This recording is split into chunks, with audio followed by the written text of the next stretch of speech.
Cho. What is going on, all of my beautiful and ugly ass Dallas Cowboys fans? Welcome back to another live edition of Attack on Cowboys. First of all, it's been a minute. We got to get back in the groove. We got to do how we used to do. We got to keep the grassroots intact. Let me say what's up to all my people that's already in the chat. I wasn't trying to rhyme, but I guess it's about that time. Let's get into it, man. How y'all doing, man? Good morning, man. Good morning, man. How y'all doing? How y'all doing? Good morning. Good morning. Good morning. You know, I'm really starting to embrace this whole being a villain thing. I'm not going to lie to y'all, bro. I'm starting to embrace this whole being the villain thing. I'm starting to like it quite a bit. I'm starting to like it quite a bit. Why my camera look all fuzzy? Fix it. Fix it. It's too expensive. Fix it. Camera, what are you doing? How y'all doing, man? How y'all doing, man? Let me go ahead and say what's up to everybody that is in the chat with us today. I see Jeremy Betts, my guy, in the chat. Gruffy Gummy in the chat. We got a member, actually. Gruffy, you must be a newer member, man. You must be one of my newer members. Either that or you done changed your name recently. Katharina Kiss. What's going on, Miss Katharina? In the chat. Big Moss Dog. My boy, Big Moss Dog. My mods checked in early today. CeeLo's 2136. He said, maybe we should max the sleep on the table technique. Nah, we already got a much better and proven technique than sleeping on the table. Y'all forget we went and got a guy that pissed on his general manager's desk and told him he wanted to get out. Bro, what is going on? Why does this look all fuzzy? Okay, there it go. That was bothering me. I'm kind of bougie now. I'm used to a different type of quality. That's just not going to do. Okay, Gruffy says first. He said been following for a while. It's his first live though. What's going on? All right, back to the shout outs, man. Y'all distracted me. Quit distracting me. I know I got ADHD. Brandy Mahoney. What's going on, Brandy, in the chat? We got a lot of fun stuff going on today's stream, man. I know some of y'all broke out there, so I'm gonna make sure I give back to the homeless and poor people out there. And we gonna, make sure some of y'all get some lunch and stuff. You know what I'm saying? But Sam Martinez in the chat. What's going on, Sam? 501 Hog, Major Johnson, Yo Kev, Brendan Green, J4 on the drums. What's going on, J4? J4, he's a true follower. My boy follow me on all platforms. Y'all better get like J4. And he cold with the music stuff too. Yeah, I be checking y'all out. I be paying attention to who follow me, man. Y'all know why I pay attention to who follow me, bro. And this is a great segue into our first segment today. Because y'all know we about to talk some Trevon Diggs. Let me move this. Y'all know we about to talk some. My lips look ashy, but they be all right. Y'all just going to be having to roast me all throughout the stream. Man, my job is the internet. Real talk. You know what I'm saying? Like, I posted this tweet. Let's jump right into it. We here. We might as well jump right into it. I posted this tweet, right? And by the way, I'm not the only guy he blocked. He blocked another one of my. He blocked another creator too. One of my buddies has been keeping it real about. My shout out to my guy Foots. Shout out to my guy Foots. So I'm not the only guy he blocked, bruh. You know what I'm saying? Because me and him was texting about it last night. We thought it was funny. You know what I'm saying? I ain't gonna tell y'all what we were talking about, but I'm saying it was funny. Bruh, my job is the internet, right? My job is the internet. Whether that be to antagonize or to inspire or to encourage, it don't matter. I'm an influencer. My job is literally to get on the internet and make people feel something, bro. That is my actual job. That's how I support my life. I am a full-time, I don't have another job. I'm a full-time content creator, bro. Y'all gotta quit comparing me saying I block people, because that's one of the first things that Trevon Diggs meat suckers, glock, glock, glock, glock, glock, like to say. when I got anything to say about why this is soft for an athlete to be doing. Bro, Diggs' job ain't got nothing to do with being on the internet. And first of all, I block people for a variety of reasons. Sometimes I block people to make them madder because I know it pisses people off, even though they like to act like they ain't mad. They make them more mad because they can't interact with you. Make them feel some type of way. That's why they develop vendettas against you when you get blocked. It makes them feel some type of way. Trust me. That's how human psychology works. Rejection. You feel rejection no matter what the medium is, right? So it blocks you. It makes you mad. It's to protect my community that I'm building. And by protect, that can mean a variety of things. I don't want to see a dumbass talking in my community. I'm going to kick you out the club.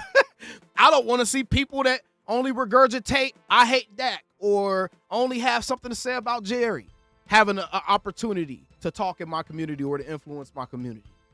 I'm going to protect my community. Because guess what? We have to see that shit everywhere else. That's one of my pledges to people starting off this month. Don't compare me to Diggs. I told y'all from the beginning, y'all had to deal with the dumb stuff everywhere else. Y'all not going to have to deal with it here. Y'all not going to have to deal with it here. Y'all got to deal with people being able to say the goofiest shit, and everybody that don't need their opinions heard, y'all got to see those people have their opinions heard everywhere. Y'all ain't going to have to see it over here. Because I'm going to block them. I'm going to remove them. They kicked out the club. They got to be tapping on the glass like, tap, tap, tap, tap, tap. Hey, can I get in? Can I get in? Can I get in? No, you can't get in. But Diggs ain't no influencer, bro. His job, and here's the other part of that makes it different. Because y'all ain't going to call me no hypocrite. Here's the other part of that makes it different. Bro, people actively seek out my posts. The people I block is because they came to my house and they didn't take their shoes off before they came in, so I kicked them out. They came to my house. They came on my comments. They mentioned me. And I was like, I ain't got time to be dealing with you. Block. They blocked. Nigga, I ain't never mentioned Diggs on X. I don't even follow Trevon. Look at the screenshot. I don't even follow Trevon Diggs on X. Never mentioned him on X. The only reason I even seen this was because I noticed that his name was tagged in something, but I couldn't see the actual post. And I was like, what the hell? So I click on it, and I was like, damn, this nigga got me blocked. And I just started laughing. Right? But I don't even follow Diggs. I've never mentioned him to tell him he's trash. I've never quoted one of his tweets and to tell him he's trash. I don't go out of my way to tell him he's trash. I live tweet during games, and sometimes when I'm live tweeting, I end up saying, that nigga trash, because that nigga trash. Nigga, he been trash since 2022. Or the start of 2023. I'll be fair. The start of 2023. He been trash since then. Because honestly, up until that Cardinals game, man, I thought Diggs was about to be on a different type of time in this year. I really did. I thought Diggs was going to be a whole different type of time in this year. Hey, appreciate the fold, J4. Appreciate the 5, my boy Kalias. He said Diggs like a step on. For Diggs like a step on a pussy underneath. You crazy, bruh. But real talk. Why is he actively searching out people to block? It wasn't just me, by the way. Like, for real talk. Shout out to my guy Foots. Why is he actively searching out creators to block, bro?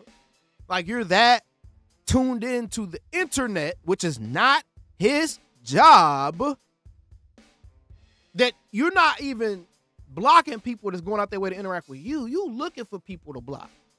That's just not saying what you want to hear about you. Or keeping it real about your ass.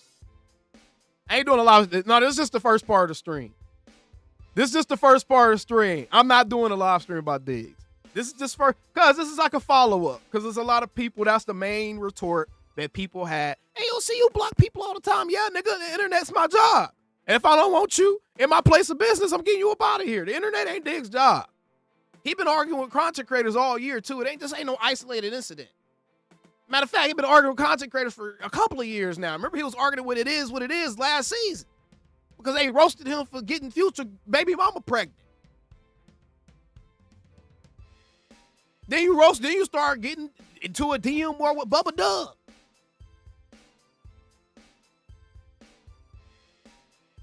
I'm just saying, That my only point was, and I don't care. I honestly, I don't care. And like y'all have heard me say, bro, anytime I have a negative opinion about one of our Cowboys, and this is real talk, anytime I have a negative opinion about one of our Cowboys, I absolutely, genuinely want them to prove me wrong. I don't know about y'all, but I'm not the type of man that's afraid of being wrong, bro. I have a wife I've been with for 10 years, 10 plus years now. Boy, you know how wrong I am all the time. You know how much I gotta apologize, bruh. You know how much I gotta take shit on the chin and just say, that's my bad, that was me. I don't care about being wrong, bruh. I do not, bro. I'm not one of them dudes, bro. I don't take myself serious enough to where I feel like I'm invulnerable for being wrong. So I want these dudes to prove me wrong. Diggs and Donovan Wilson, because those are really the only two dudes I've been hard on. Diggs and Donovan Wilson, and Mozzie, I want them to prove me wrong. Because it's better for the Cowboys. That is always my only motivation. I don't get emotionally invested in these dudes, bro. To like this, to where this type of stuff, I'm butthurt, and now I'm really gonna try to drag him even more because he blocked me. No, I'm gonna continue to criticize him like I've been doing. I'm not gonna put even more extra on it. It was funny, so obviously I'm gonna entertain y'all when I initially bring it to everybody's attention. Like, hey, Diggs is hearing what we saying, and he don't like it. Why is he paying so much attention to what we saying? That's the other question. Why is he paying so much attention to what we saying? Get off the internet, bro. That is the problem. We need to get rid of all the dudes on our team that as soon as the game over, they feel like they need to pull Twitter out. That's the problem. We got rid of one of the biggest issues with that this summer. That man be having whole edited motherfucking TikToks ready as soon as he off the field. I don't know how he do it. Get rid of the dudes that gotta jump on Twitter as soon as they get off the field.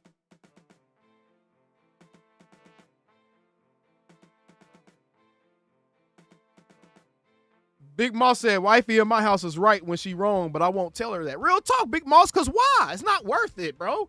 Being right ain't worth it. Being right ain't worth them having to walk around with the salty face, with the soggy-ass Trevon Diggs attitude. Bro, you know what Diggs act like?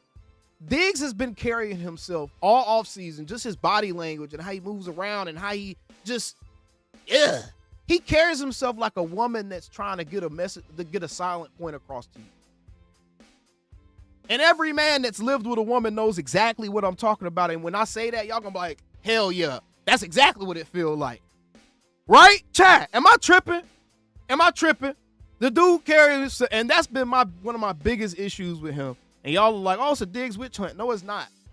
Because upon further investigation, the dude has not been great enough to garner the level of invulnerability that we've given him as Cowboys fans from criticism. He had 1 year after a season which we were subject to defense that was so terrible that anything the prior year was going to be better. But he had 1 year after that year where we were all just PTSD. We were all traumatized. We were traumatized with how bad that Mike Nolan defense was. So when Diggs came and actually balled out the season right after that, with those with 10 interceptions or whatever it was, bro, like we were like, oh my God, we got the second coming of goddamn on D'Angelo Hall or somebody on this joint, bro. Oh my gosh, we got prime time back. And then since then he's been average. Real talk.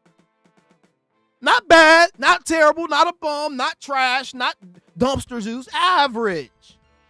And this season, he's legitimately been bad, nigga. He legit been bad.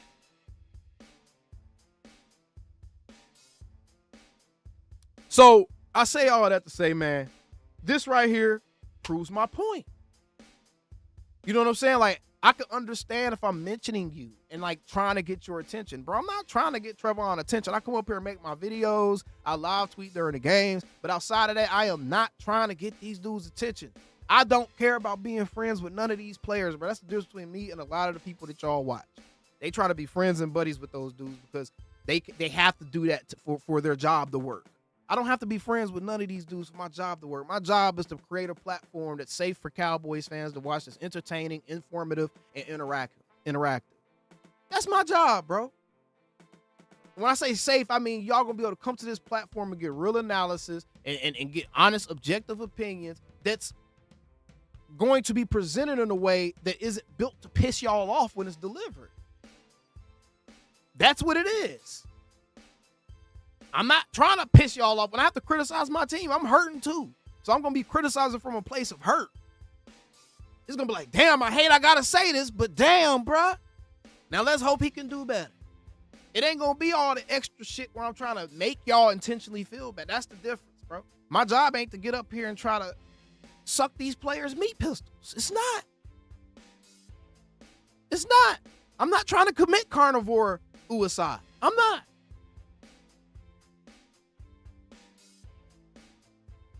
So that's just what it is, bro. You know what I'm saying? And yes, I love my players. Yes, y'all. I'm taking this time. I need to, because I realize I am aware enough to where I can say, for people that's new to the channel or have recently started following the channel and they haven't had a chance to actually see my track record and see what the channel's really built off of, I can understand how this thing that I got going on with Diggs and heavily criticizing him, I can understand how it comes off as like, damn, why he just hating on bro, or why he just is not that. Bro, I protect, or I thought he's supposed to defend Cowboys players. Yes, I do. I defend Cowboys players, not me players. I defend players who want to be a part of the star, who show that, who give full effort to that, who don't go out their way to do destructive or toxic things to hurt the star or to add to the drama around the star. I don't protect those dudes, bro. I don't protect the all about me guys. I don't. And that's something, I guess that's a new evolution of the platform, and y'all learning me as a creator is I don't do that. I guess that's why it took a lot of people off guard when it was like, damn, why ALC so hard on Micah? Because it was like, bro, since he was an all about me guy that understood what to do to come off as a good teammate. But at the end of the day, your motives showed all about me. And when I seen Trevon Diggs do some of the things he do, and I can look at this profile picture, can anybody in the chat tell me what's wrong with this profile picture? And y'all get the likes up for me. Quit playing. I'm up here preaching. I'm actually in a groove. Don't mess the groove up by being stingy with the likes, man. Y'all got to quit that bullshit, bro. Y'all be doing good on the likes on the videos and terrible on lives. Y'all do a great job interacting and leaving likes and engaging and commenting and hyping and doing all that stuff on the video. So I thank y'all, and that's why we're going to do some giveaways today. Matter of fact, the very first giveaway is right now. Can anybody tell me the last time the Dallas Cowboys beat the Denver Broncos? First correct answer gets a cash out. If you don't have cash out, sucks for you.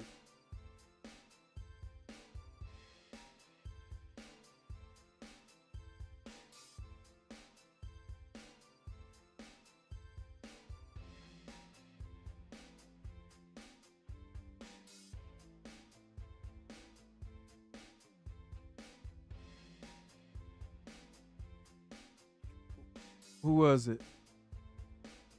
I think I seen the answer already. What's going on, jet lag?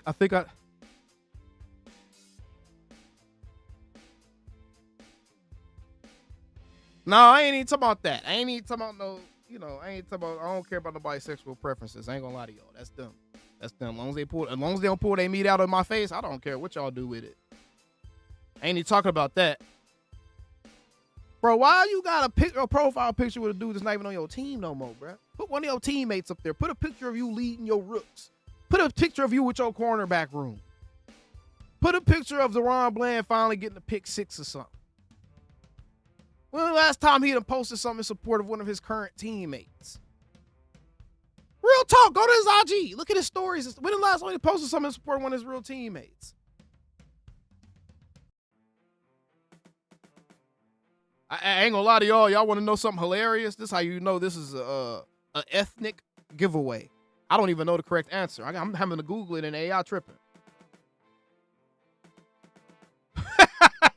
Y'all let me know.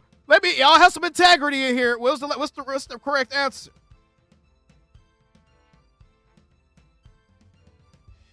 What's the correct answer? Oh, yeah, it's 1995. Last time the Cowboys beat us, I think that was Jay Ford. Wasn't that Jay Ford? I about to say, I think I seen it. Yeah, I don't need y'all to have integrity. I remember. It was Jay Ford on the drums. Hey, Jay Ford, I think I know your Cash App. Yeah, I think you just, yeah, there you go.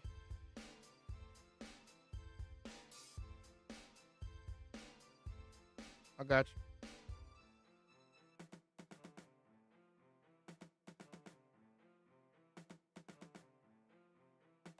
All right, J4, let the chat know what you got just for answering a simple question while we're in the middle of a live stream. Let the chat know. And we ain't just, this ain't just gonna be one. I'm just gonna be randomly popping these mugs off, so y'all gotta stay locked in. I'm gonna be randomly popping these mugs off. J4 on the drum got that question. Y'all can stop guessing. J4 got that one. Now back to what we were talking about, because I was grooving and moving. Again, it's not about witch hunting anybody. It's not about chasing nobody out of town. It's about being real, bro, and trying to wake Cowboys fans up. And remember, a big part of my platform has been about trying to put y'all's attention back on the real things, back on reality, bruh. Because y'all have been too shifted towards people's agendas. That's what it's been. Whether it's been the agenda of the big networks, and y'all have fallen into all these negative ass narratives that's got y'all walking around, just can't do nothing but talk crazy about Jerry. A lot of y'all feel like talking Cowboys football is just saying, oh, we all know how Jerry, you don't know how Jerry is. If you saying that, shut your ass up, man. Shut up. Oh, yeah. So, or saying crazy stuff about your quarterback. And, oh, he can't read defenses, or, oh, he's still a bum, or, oh, falling into those narratives. Or you fall into people's agendas that's trying to get buddy with certain people.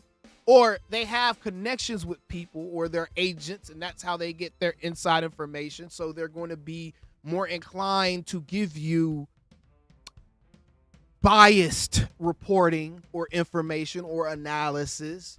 Or you got creators that's just trying to be noticed by people, that's wanting to be best buddies and only say good shit about the stars and scared to be real and be like, bro, hey, man, some of these dudes become stars just because they're a Cowboy. They play don't necessarily even match up to the star level. And Diggs one of those people, bro. And again, up until the Arizona game in 2023, bro, I really felt like, bro, I thought Diggs was about to take the next step. I really did. I thought he was about to take the next step, y'all. I thought that year he was playing physical. I mean, I think he had forced a fumble in that. Bro, Diggs looked like he was about to take a next step. And I felt like at that time, he was the emotional leader of the defense at that time, because once he left, it's like the whole heart of the defense got ripped out. But what really happened is Diggs got off the field, and his best friend, who happened to be the best player on our team, he lost his heart.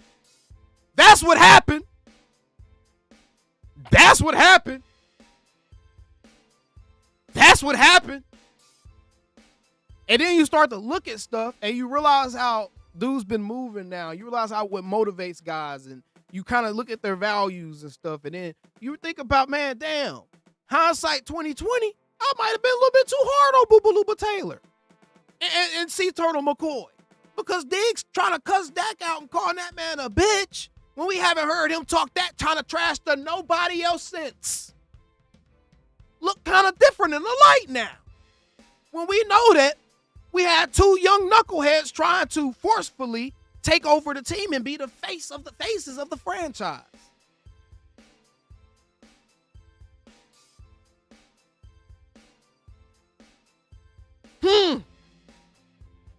It look a little different in the light now. When you think about, damn,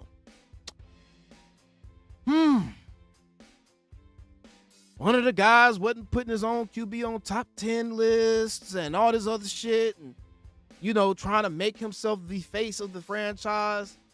The other guy, his wingman, his right-hand man, is whatever he is, holding his pants pocket. Y'all know what that means.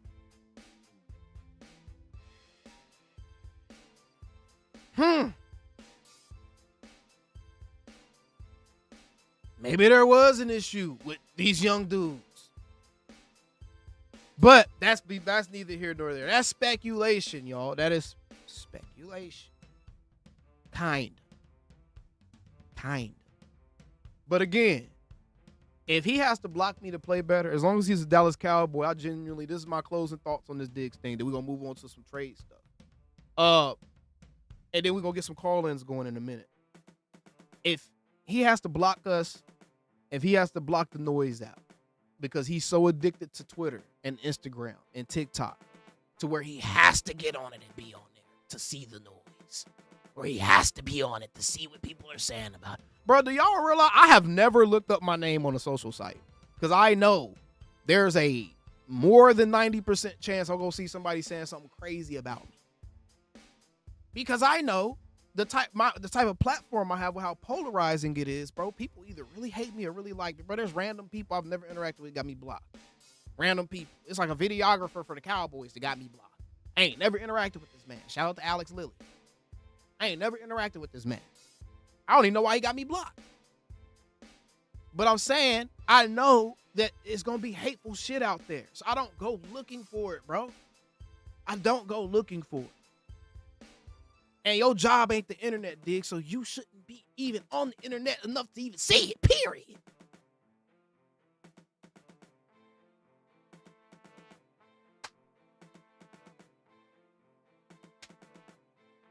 Just saying. And that's exactly what it was, Rodney. They thought they were bigger than a star, bro. Did J4 ever let y'all know what I sent him to make sure that I actually confirmed that he confirmed it and I ain't scamming? Did J4 ever make sure I wasn't no scam? J4, do you have me out here looking like a scammer, bro? J4! I asked you to do something real simple, dog. I asked you to do something real simple. Do you have me out here looking like a scam? Oh, my bad. They said you did. My bad. Let me relax. My bad, J4. My bad. My bad, fam. My bad. All right. Next topic. I want to listen to this. Because this is Jerry Jones talking yesterday, and I didn't listen to it. And I like to, when I see quotes, it's one thing seeing quotes, but especially with Jerry, I'm going to tell y'all the art of being a Jerry whisperer. Man, y'all got to listen to what he's saying and his tone more than anything. Y'all got to listen to his tone more than anything. And Jerry speaks, and he wears his heart on his shoulder, on his sleeve. So honestly, if you're paying attention to him and you're not worried about whether you like him or dislike him, bro, you honestly can get a lot of good information. I listen to Jerry, bro, if you listen the right way. I want to listen to this.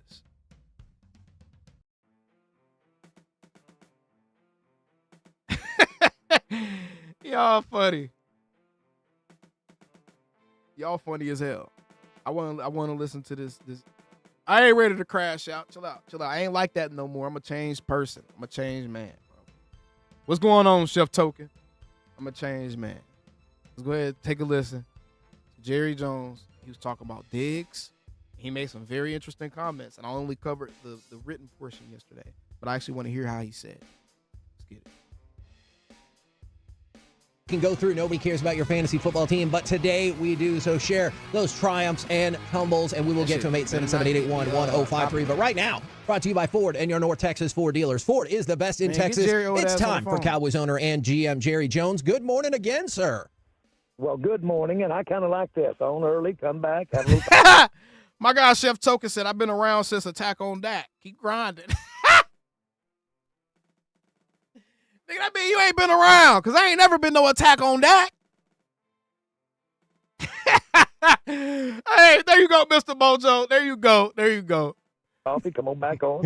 Go by Virginia. Now I'm downtown Manhattan and headed over to a hotel where we're having our meeting. But as I said earlier today, it's fun to high step in New York when you have a game like we had last weekend. I have no doubt about that. Thank goodness the league meetings were not last week. Is there anything in particular on the agenda that you're most fascinated by or that you can tell us about for the league meetings? Oh, my God. So I got to get some premium or something. I got to get some ad blocker or something. This is redonkulous. Well, I think that this time of year, this is a scheduled time of the year meeting, but I know firsthand they're going to have some probably as impressive or the most impressive viewership information that they're going to be going over and one of the Man, committees get to the real that I'm question. involved in here. And it really is probably the most impressive viewership that I've seen. And so that's always on the agenda up here as well. And we'll discuss some labor, which is your players, that type of things at this time. But it's basically a really a kind of a state of the time. This nigga Jerry, I don't know what they asked him, but the response he's giving me a headache. Nigga, get it out, Jerry. We're in here for this first quarter. I know there was a lot of discussion before the season started that the NFL felt like perhaps Nielsen was not correctly Nigga, I don't care gauging about the this. audience. Small percent of the total, so it certainly is really. Much was played there. How much trust did Eberflus gain in those players, and also how much trust did the players gain in him? Well, but that's a strong word, but it's real. It's very real. You certainly want to believe as a team with its coach. Attack on Dak is a sight for Cowboys haters. Hey, man, the only way I can get away with it because my stage name is The Attack. Shit, so it's me talking Cowboys. So it's me on Cowboys / it's a double play on, the attack on the Cowboys. So it's like I'm addressing that as well. But players that your scheme, what you're doing, is sound. And damn, why Zion Childress just got hit with the whoopity wop? What did he say? Oh yeah, he on that young nigga shit. Good timeout, Calais. Make him think about it. Well, I told y'all I'm trying to break y'all of that habit. Y'all know how goofy it looked for Cowboys, bro. Matter of fact, no. We're gonna do something else first. No. We're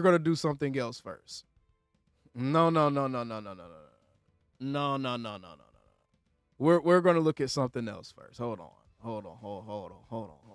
Before I even get into this discussion, bro, because I gotta be able to show y'all I gotta show y'all better than I can tell y'all. Hey, he ain't say nothing crazy, but I'm trying to break y'all of this habit. I think Calais gave him a what? Damn, Calais, what was that? A 30-minute timeout? Let's do 5 minutes for people that actually support. Zion be supporting. If we're going to time him out, let's just do 5 minutes. Calais hit him with the whoop-de-wop. He said, Jerry's goals to feature so much BS, you forget what the question is. That wasn't a super bad one. But I'm trying to break y'all of this habit because that's some line of BS that y'all have been fed, bro. And I really need y'all to pay it. That is a line of BS. As fans, we look so a certain type of way when the only thing we could talk about when we talk about our team is our owner and how our owner makes us feel and how much our owner is keeping us from being successful on the field and what Jerry is and ain't doing.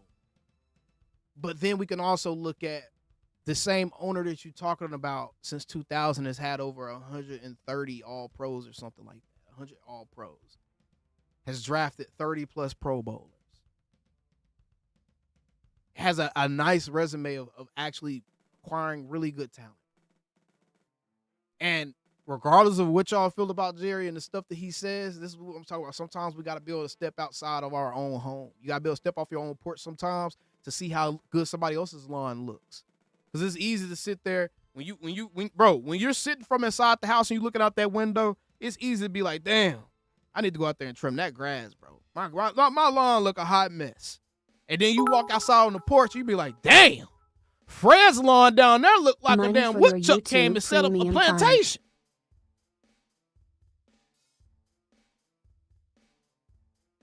Hey, jet lag. Hey, appreciate that. I appreciate the $6.99 jet lag. He said, buddy, for your YouTube premium fun. I ain't gonna snap on you, jet lag, like I do all the other people, because you VIP. You know what I'm saying? Me and you, we eye to eye. You know what I'm saying? So I ain't gonna snap on you about the super chat. But that's funny as hell. But you step on somebody else's lawn, you be like, damn, Fred need to get that together. Man, Fred right here, man, listen to this, y'all. Listen to this. Y'all be talking about Jerry and Micah was mad when Jerry brought up how many games he missed last year through injury. Boy, listen to this. Boy, that man might have. Boy, What's your confidence level in Aaron to turn it around? Well, it looks like he's turning around parts of it. You know, it's hard when you have a quarterback with, with a rating that we've got. You know, I mean, he has the ability, but something just is not job. Quick, first person give me Justin Fields' rating gets the next giveaway. First person give me Justin Fields' current rating gets the next giveaway. First person give me Justin Fields' current rating gets the next giveaway.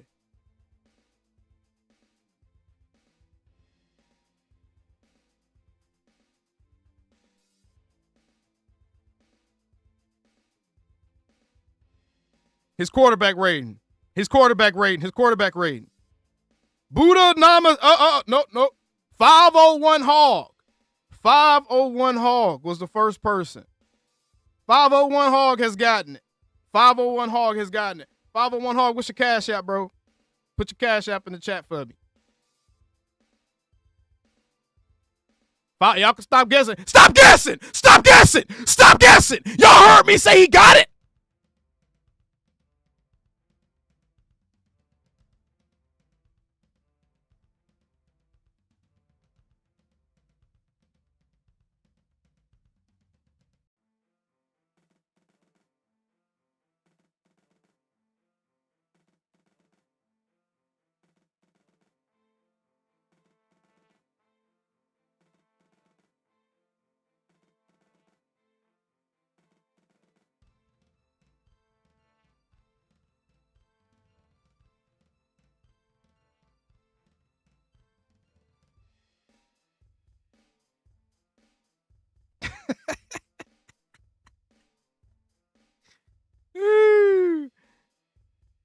Ooh, shit.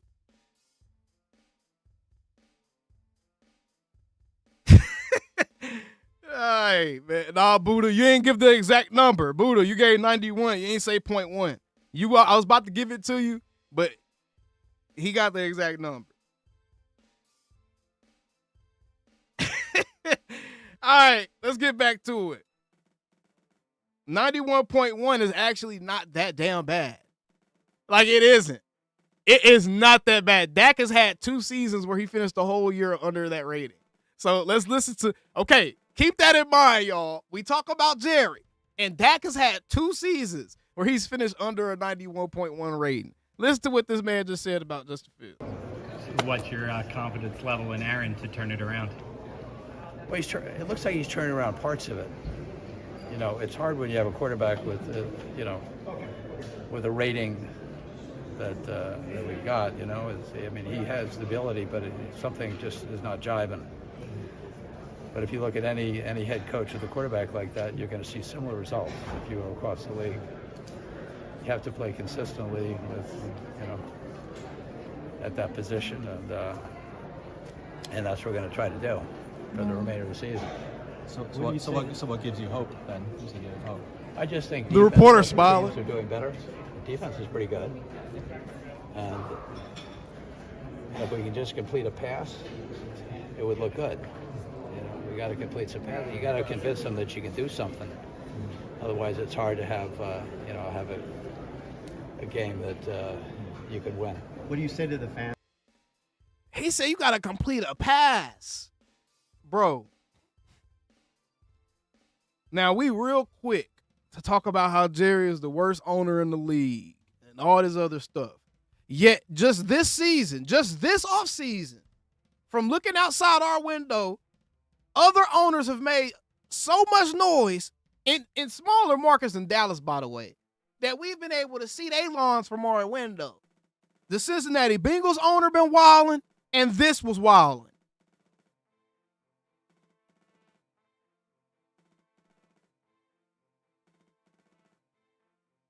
Derek Westone, the point ain't whether it's true or false.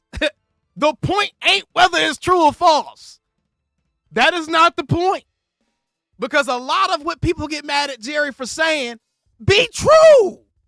A lot of what Jerry be saying be true. And people be mad that he's saying it. Or that I don't know, that he said it in public. Right? So it ain't about true or false. But this is objectively probably worse than anything Jerry's ever said about any of his players. Right? Am I tripping, chat? Chat, am I tripping? Jet lag, so you got to convince her to do something. You can do something. Now, for real. Shout out to Jet Lag, man. Y'all be sure to check out all their stadium tour videos and stuff. You know what I'm saying? Those are guys. Be sure to check them out.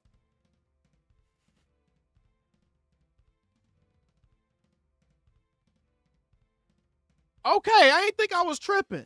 Because I just, hold on. Did whoever I sent that last giveaway, bro, did you? Bro.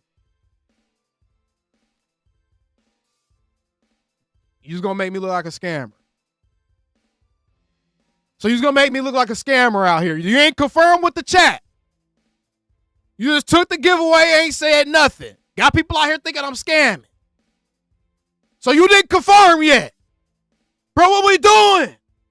Oh, okay. Noah said, okay, never mind. Noah said you confirmed. Okay, never mind. Noah said, okay. Never mind. My bad. My bad. My bad.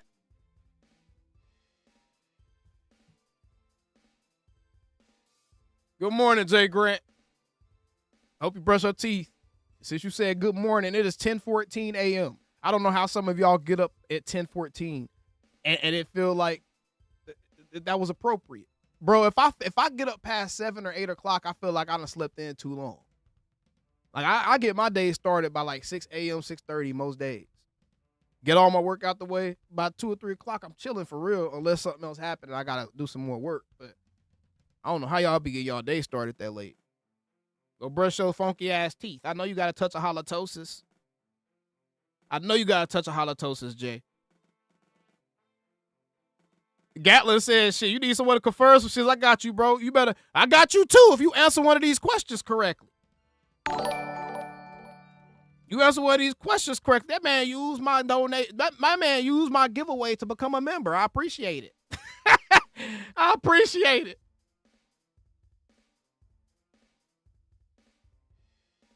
He said I worked overnight.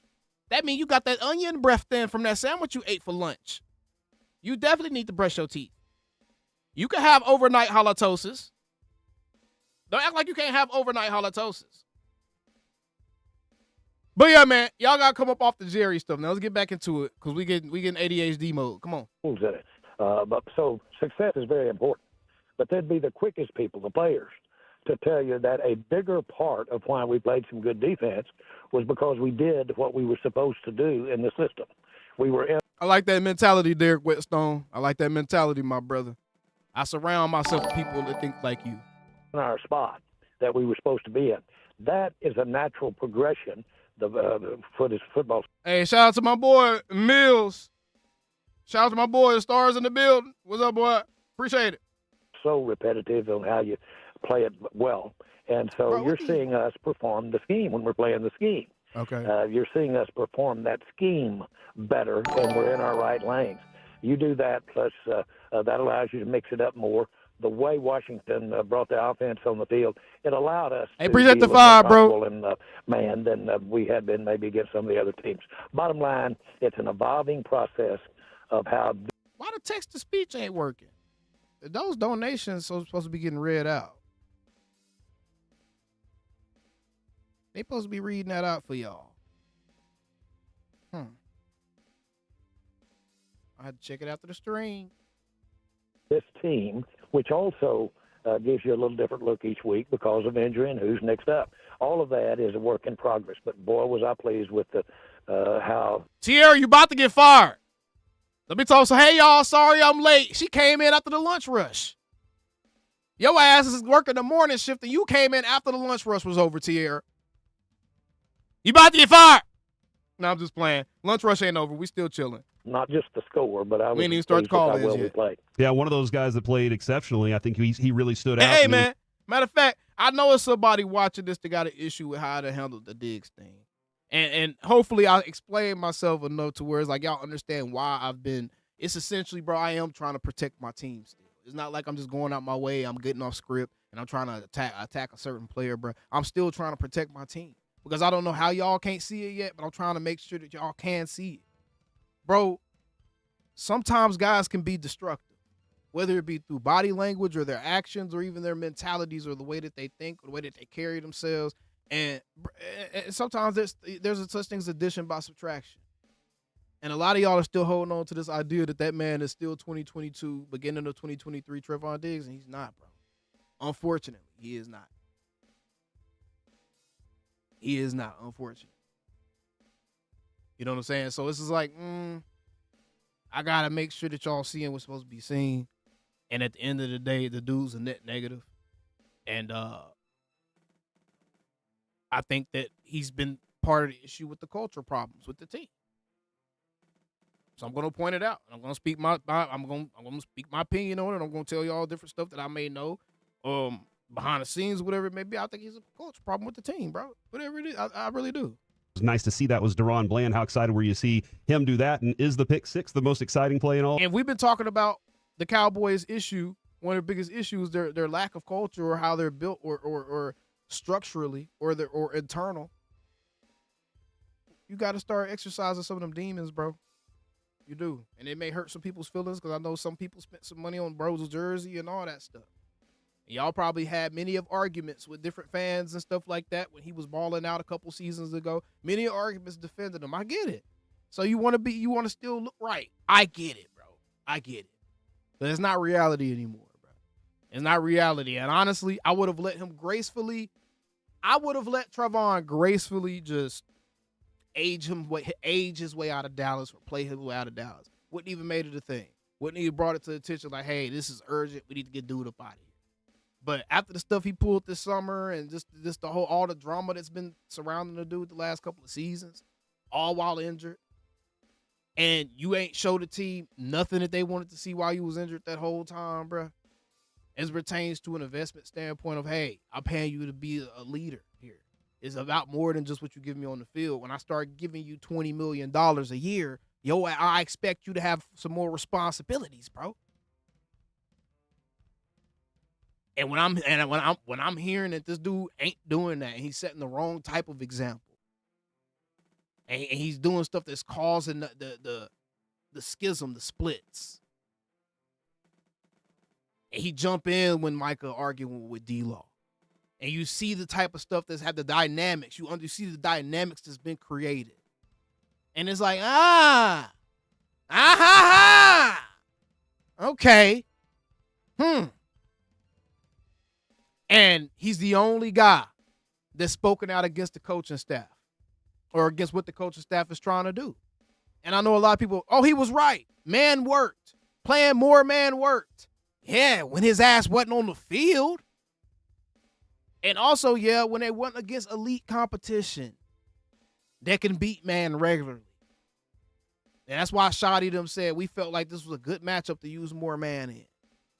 There was no reason to drop back into zones because they didn't have nobody on their side of the ball that we felt like could beat our guys consistently in man coverage. That's why they played more man. Football, y'all. Emotions got to come out of it. The need to be right or wrong got to come out of it. Football. That's why more man was played. But even so, we can't have it both ways. We can't be crying about culture, but then also commend when players go against brand new coaches. Brand new coaches. Regardless of how we feel about Eberflus and how the first 6 weeks went, bro. Brand new coach. Brand new coaching scheme. Massive trade right before the season. Probably put a big hitch in what his scheme was designed to do. Is there some grace? But your head coach preaching about family and all this other stuff, and your ass ain't even around the team. There's only one person on the team that you wanted to be around. You hold joint press conferences to disparage the front office, to paint yourself out, to get sympathy, to paint yourself off some type of victim. When you are the one that brought that on yourself, I don't respect that type of stuff. I don't, bro. There's been too many things I've seen I just don't respect, and I know it's destructive to our to our team. And so it has to be addressed. Has to be addressed. Has to be addressed.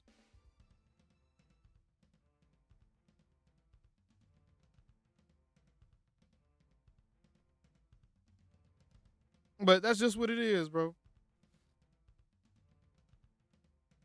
That's just what it is, y'all. So it ain't personal. It's just real talk. And a lot of people don't like the taste of it. Just hey, it is what it is. On sports. I ain't got no reason not to like the dude personally. Just... Y'all ain't seen me attack him on a personal level. I'd have made jokes about him and Micah relationship. Hell, Dak made a joke about it. Did y'all see the sound for the sidelines? Like 2 weeks ago? No. Did y'all see the sound from the sidelines against the Packers? Chat. Everybody in the chat. Did y'all see the sound from the sideline against the Packers? Y'all be getting mad at me for joking and stuff, and then these dudes be joking themselves. Did anybody in the chat, that's the next giveaway question. Anybody in the chat, tell me what happened on the sound from the sidelines at the end of it that I'm referring to right now. Type it in the chat right now. That's the next giveaway. From the Green Bay Packers game.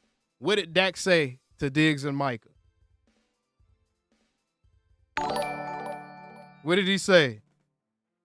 If Diggs was really trying to be positive, he would have kept his comments in-house. Facts. Exactly.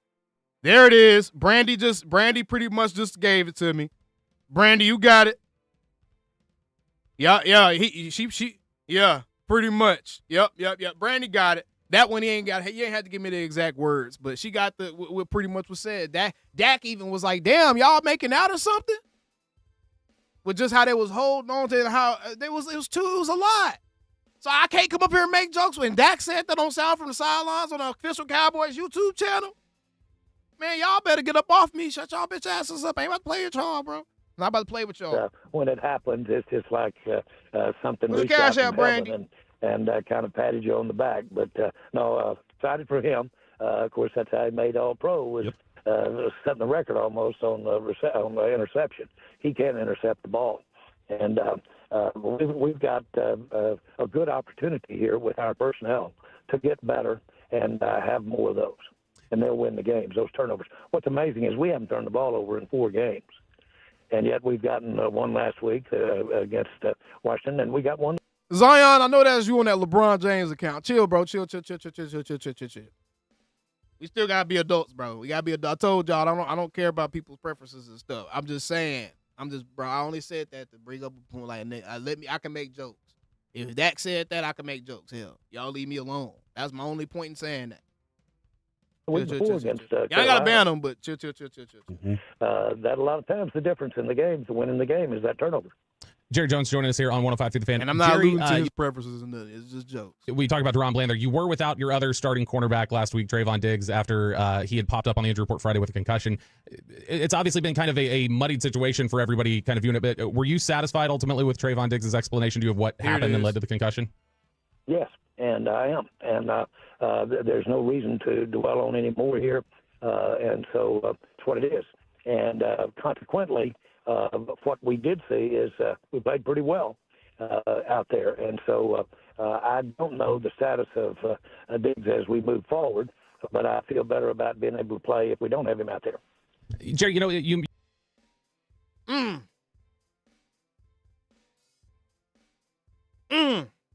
Bam, Brandon, did you drop the cash out?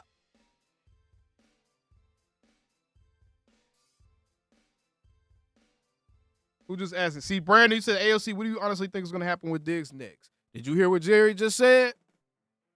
Let me tell y'all something. This is a life lesson. I'm about to drop some game on y'all. Honey 144. Okay. Let me tell y'all something. I'm about to drop some game on y'all, bro.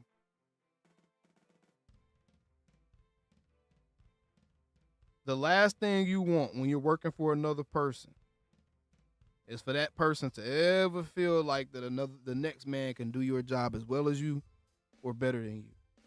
It's the last thing you want, bro. That's the last thing you want.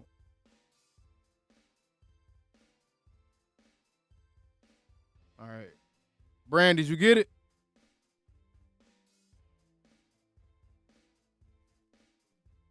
And Jerry just said that essentially. The last thing you want is for your owner to feel like that. Think about how damning that statement would be had he said something like that about CeeDee Lamb. Like, think about the amount of drama that would have happened had he made that comment while CD was out and GP was balling out. Think about that. GP balled out and Jerry never got close to saying nothing like that about CD. Think about how damning that would have been.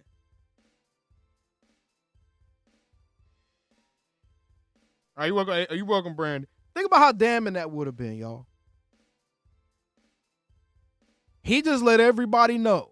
Not only did he say, I don't know what his status of him is moving forward, because I don't know what that means. Because you would probably just say he's going to go through the protocol and we'll see when we get him back on the field. We'll see if we get him back on the field this week or next week, whatever. But he said, I don't know his status moving forward. Huh? And it sounds like he just got some comfort thinking about life after Diggs with the way that the secondary played when he wasn't out there on the field. Not only was he not on the field, he wasn't in the stadium. Is it normal for guys with concussions not to come to the game at all and at least be on the sideline? Is that normal? I'm trying to remember if I remember seeing guys that have been out with concussions. Have they at least been out on the sideline? Was TG, who was that had a concussion recently? And were they out there at all? Chat.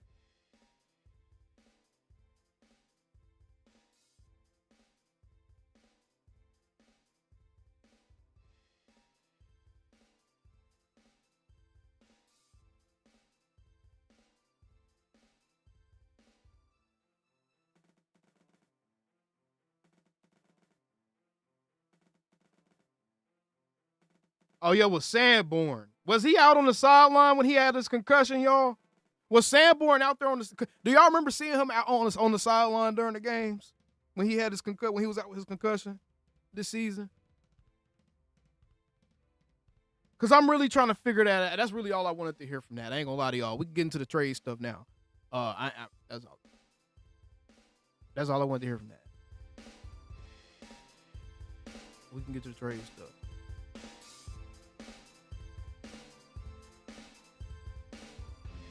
Right, I couldn't remember. Hold on. Oh, appreciate the 5, Jakira. Thank you. I got it.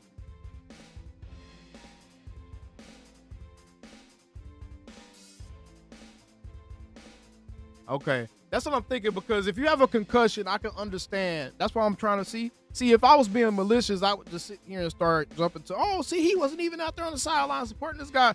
No, because I think that when you have a concussion, especially if it's diagnosed as recently as Diggs's was, because it was like literally a day or two before the game. They don't want you around a lot of loud noise. They don't want you around a lot of light, right? When you have a concussion. You're supposed to avoid light and loud noise. That's what triggers the pain of a concussion. I've had several, right? I've had several, so I already know. That's what triggers the pain of a concussion. So it makes sense if that's why he wasn't at the stadium. But it was strange that unless none of the players were at the building yesterday, I don't know why they brought up that he came in and got checked out by the medical staff and then they sent them home. But Shadi said that in his interview that we watched. Interesting. Man, this Diggs thing is so interesting. He said my favorite linebacker. Man, shut your bitch ass up, Buddha. Man, Sanborn ain't my favorite linebacker, bro. I just be trying to speak some sense into y'all sometimes. But Shamar balling out. Him and Kenneth Murray looked a lot better. Him and Kenneth Murray looked a lot better playing linebacker against the Commanders. Let's see if it continues against the Broncos. It looked a lot better. All right, this is the next thing I wanted to get into with y'all. We're going to kind of listen to Adam Schefter here. Let's get to some trade talks, because we were talking about the Max Crosby thing yesterday. We now know that the Max Crosby thing is not going to happen, quote unquote, because Tom Pelissero reported that the Raiders informed Edge Max Crosby they aren't shopping him and they won't trade him. So Trey Wingo was capping, and or the Raiders are capping. Remember, the Cowboys did say that about Micah Parsons as well. And we see how that turned out. So we can't just take that for 100% truth because, again, we just got subjected to the opposite of that this summer. Now, this is what Adam Schefter had to say about the trade deadline and the Cowboys. Did you think that the Cowboys now, given the last couple weeks and how good the offense has looked, do you think they'll be a little more active maybe at the trade deadline? I would say that the Dallas Cowboys are having conversations about moves that they can make before the trade deadline to try to improve that defense, just like Jerry Jones said that they could and would once they traded Micah Parsons. I'm not telling you that they'll be able to pull anything off, but I will not be surprised if we hear Dallas, at the very least, inquiring about the availability of various defensive players and ultimately trading for one before the Tuesday, November 4th trade deadline. I don't know about y'all, but all I ever ask for my franchise, because I understand that I don't control none of this and I can't control it, and I don't stress about stuff that I can't control. And that's what I'm trying to also impart upon Cowboys Nation, is stop stressing about the stuff that we can't control, which is really none of it. So don't stress about it. Just enjoy it as a fan. And you know, it go through the emotions of it. Be mad when it's time to be mad during the game. You know what I'm saying? Be disappointed. Be happy. Be excited. Don't be so I saw a lot of people do this at the end of the Washington Commanders game, right? I saw a lot of people say, oh, don't get too excited because we always see the Cowboys play a great game like this and then they drop an egg next week.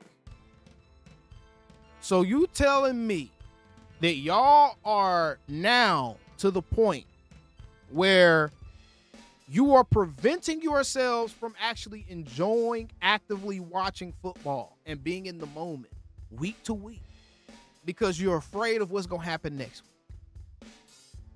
We are now at a place as Cowboys fans where we can't enjoy wins. We can't enjoy what's going on week to week because we have to be, or we're expected to be looked at as smart fans or whatever the fuck. We have to be afraid of how they're going to perform next week. But we can't feel good about them winning this week. When we just spent all last week feeling like shit because we lost to the Panthers. That's what y'all telling me now, chat? Does that sound like a good plan of action, chat? Does that sound like a fun way to fan football? Does that sound like a fun way to watch any sport? It's to say I'm not going to feel good about us winning tonight because we got to play in a couple days if it's basketball. Or I'm not going to feel good about us winning this week because we got to play next week if it's college football. Like, I feel like y'all probably only watch sports like that for the Cowboys because I can't see y'all doing that for other teams. If y'all have basketball teams or whatever, I can't see y'all doing that for other teams, bro.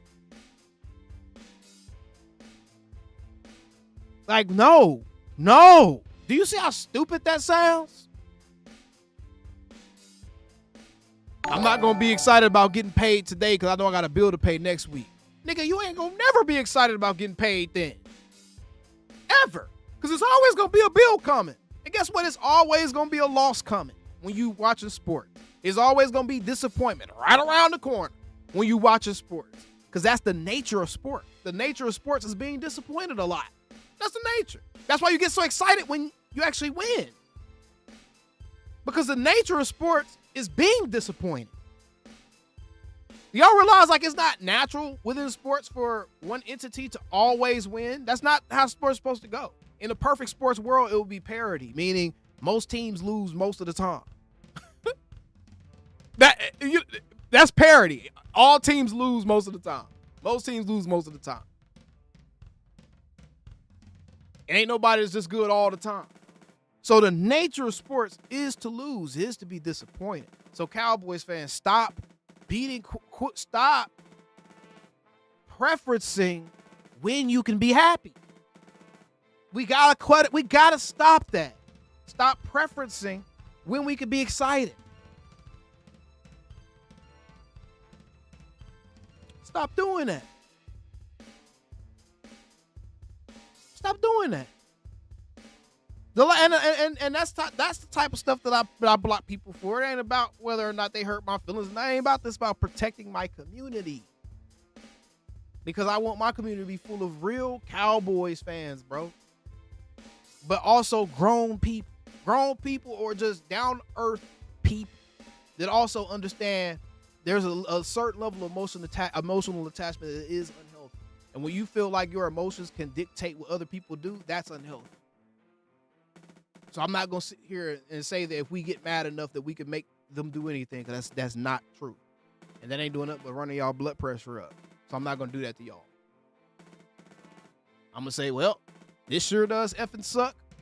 We going to be loud about what we want, but I ain't about to sit here and tell y'all to take off of work so we can go pick. I ain't about to do that. I ain't going to do that.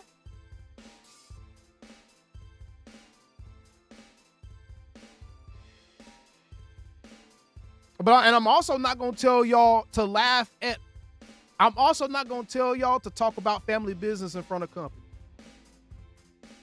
Y'all understand what I mean by when I say that? Y'all get that? Y'all understand what I said? What I'm saying when I say that? I don't. That's something I'm really trying. That's why it ain't about not being negative. It ain't about not, because you gotta be negative at times, but there's also ways to deliver negative or criticisms in a way that isn't detrimental to the psyche of the fan base. It is. And something else that really has chapped my hide. Why the fuck are we talking about trading CeeDee Lamb?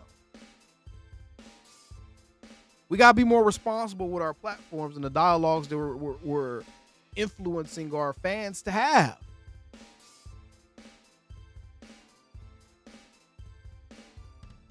We got to be careful. It's a platform I respect. I'm not going to call them out by name because I don't want it to be a thing or nothing. But I mean, I respect what they got going. I don't care, you know. I'm sure they don't respect me, but I respect what they got going on. But why are we talking about trading CeeDee Lamb? Content ain't that. You ain't that star for. There's so much going on right now that would give you more views than talking about trying to trade CeeDee Lamb.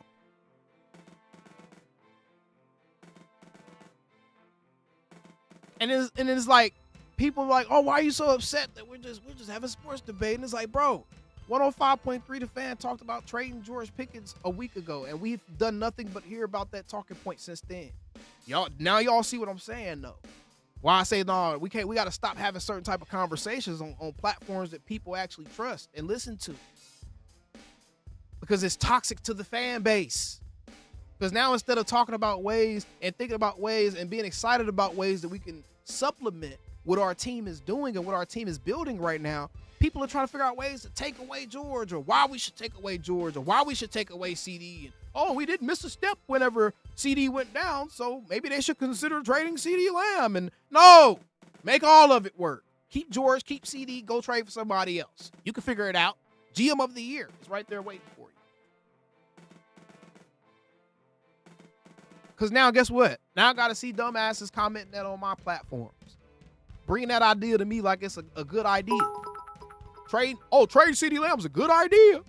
In addition to what you are saying, Ock, stop listening to these super critical narcissistic YouTube creators that are building a library of why Doc is not a good QB. They want you to crash out. Anybody doing that, son of John, anybody doing it is sad, for one, to make a whole platform just built to disparage another man. You're sad, and you don't have anything really going for yourself. And you're not satisfied with your own life if you can wake up every day to impart hate on another person. That's crazy. That's crazy. I don't even do that. That's crazy. But anybody that's doing that, they shouldn't be taken seriously anyways. It's a serious football platform. There's no way you can see how Dak Prescott plays and even think that's a credible conversation to have, right? But that's my point. It's like, bro, why are y'all having these conversations? For us to keep talking about it like it's a good idea. For it to leak into press conferences with players like it already has. Did y'all hear them ask CeeDee Lamb and George Pickens something about being in competition with each other or trying to, it was a question that was kind of like, hey man, like, don't bring that type of energy to these guys, bro. They got the right idea of how to approach this thing, how to view this thing. Don't even try to introduce that type of energy to the dynamic. Did y'all see that? So it's like that type. That's why I don't know. certain conversations, no, we shouldn't entertain it as a fan base. Let the national networks have those type of dialogues. But as a fan base, we should be having dialogues about what's best for the team, bro. And what's best for the team is keeping George Pickens and CeeDee Lamb on that field together, bro. That's what's best for the team. That to me, and that's just me. I feel like as the local media that's covering a sports team for the fans of that team, right? If you're covering a team for the fans of that team, I feel like you should be trying to obviously report the facts. Obviously, you're going to cover the facts and stuff, but you don't want that demographic to feel bad about consuming that your stuff. That's like McDonald's having a big ass sign out front that's telling you how unhealthy you are for eating fast food hamburgers. What? Why make the audience the demographic that you're targeting, why make them feel bad with your content? Let national media be the guys that come up with all the stupid ass talking points that are not based in any type of reality, based on anything that's really going on around the team. Let them have them talking. Let them have them conversations, bro. But to trickle over into credible people who are looked at as like insiders and analysis guys, and, you know, that type of thing, for it to trickle over into that in our local media, to talk about the discussion about trading George was one thing. It's like, all right, he got a contract coming up. Even though this is a dumbass discussion to be having, he got a contract coming up. Whatever, bro. I guess if you that desperate. But dog, trading CD, why even make that a conversation to have other fans have it? Like, that's crazy to me, bro. That's crazy.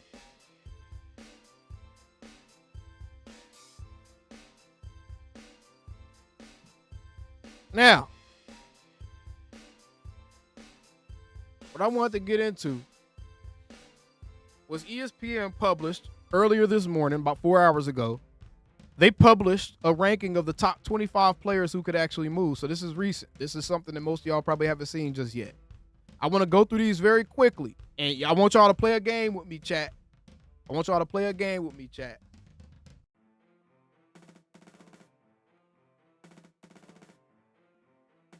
They said Dak playing lights out.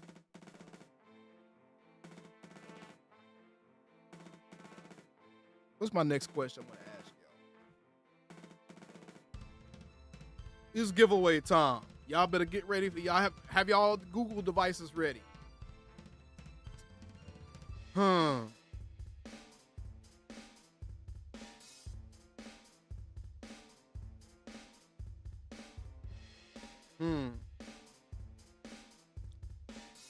How many yards combined do George Pickens and CeeDee Lamb have right now in current time?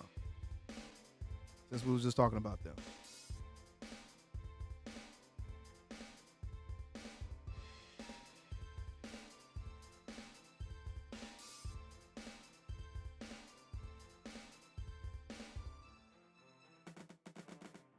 And I seen Broadus ask earlier on X.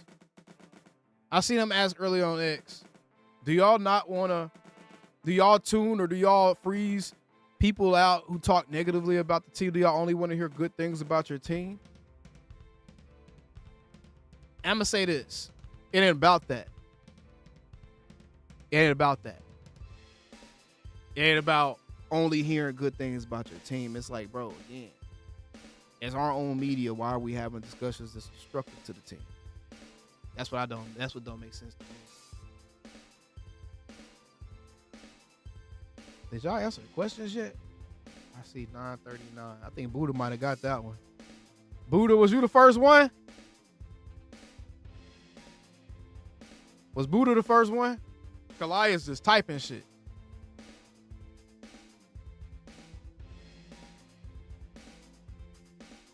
Yeah, Buddha said I was first this time. He said I was first this time.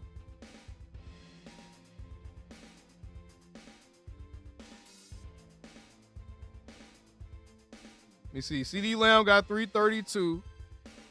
George Pickens got 607. Yep. 939. Buddha, what's your cash out, Buddha? What's your cash out, my boy?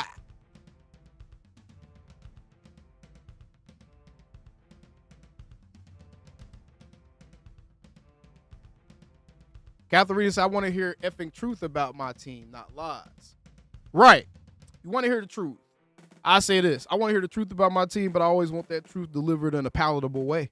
I say that. I don't want nobody that's trying to control how I feel in a negative way towards my team. I don't want nobody that's trying to slant. CD Spencer.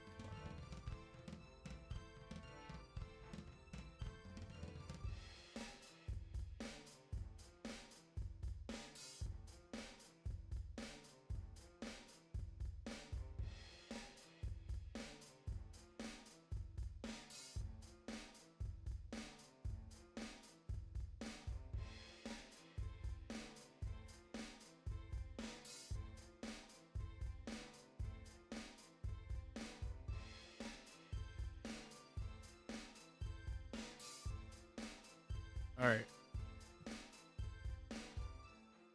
You said get a Jets a fourth for Breece Hall. He's not happy at the Jets right now. I don't think none of them are happy at the Jets. Derek said it's actually 939.7. So I think I should have one with 940.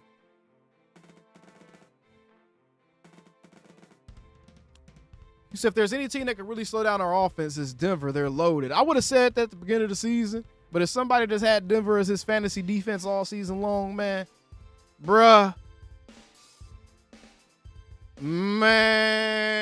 don't know, man. Denver defense is they're kind of surprising with how dominant they aren't to me this year. You said my hoodie? I don't know. My pops ordered this. He ordered this for me for Christmas. Shout out Pops. He ordered this for Christmas. All right, so the first player on this list was obviously Trey Hendrickson. I don't know though. The Bengals record is 3-4. I think that they may end up trying to keep Trey Hendrickson because I think they think that Joe Flacco's gonna let them stay afloat, bruh. I think that the Bengals are gonna trick themselves into thinking that they can really compete until Joe Burrow gets back. I think that's what's gonna happen. I don't think that they're punting on this season. I think Trey Hendrickson will end up not being moved during the trade deadline. Jalen Waddle, I think he's going to be in the same situation as Trey Hendricks. And he's a wide receiver, so we don't care. Breece Hall. This was interesting. Chat. I want to know right now, chat, would y'all want Breece Hall?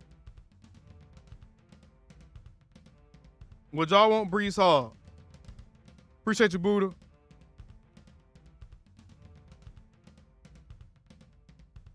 He said, ask Jackson Dart how Denver defense is. Shit, Jackson Dart balled out on their ass. Sub-Zero said no. Katharina said no. Jeremy said hell yeah. Zay said if the price is right. Sean said it wouldn't hurt having Hall. Chris said no. London Moore said if he's healthy. Taylor said no. It's a lot, way more no's than I thought. Okay, so y'all don't want no running backs, so let's keep moving. No running backs. We good with Javonte and Jadon Blue. And so y'all telling me, all right, chat, so are we satisfied with having Javonte, Jadon Blue, and Phil Maffa probably? Are we satisfied with that? I'm trying to check y'all temperature, see what we thinking. I'm trying to see what we thinking as a community.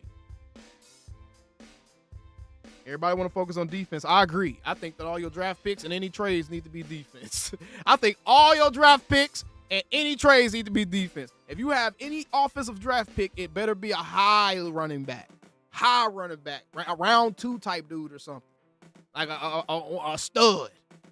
That's the only way an offense is acceptable.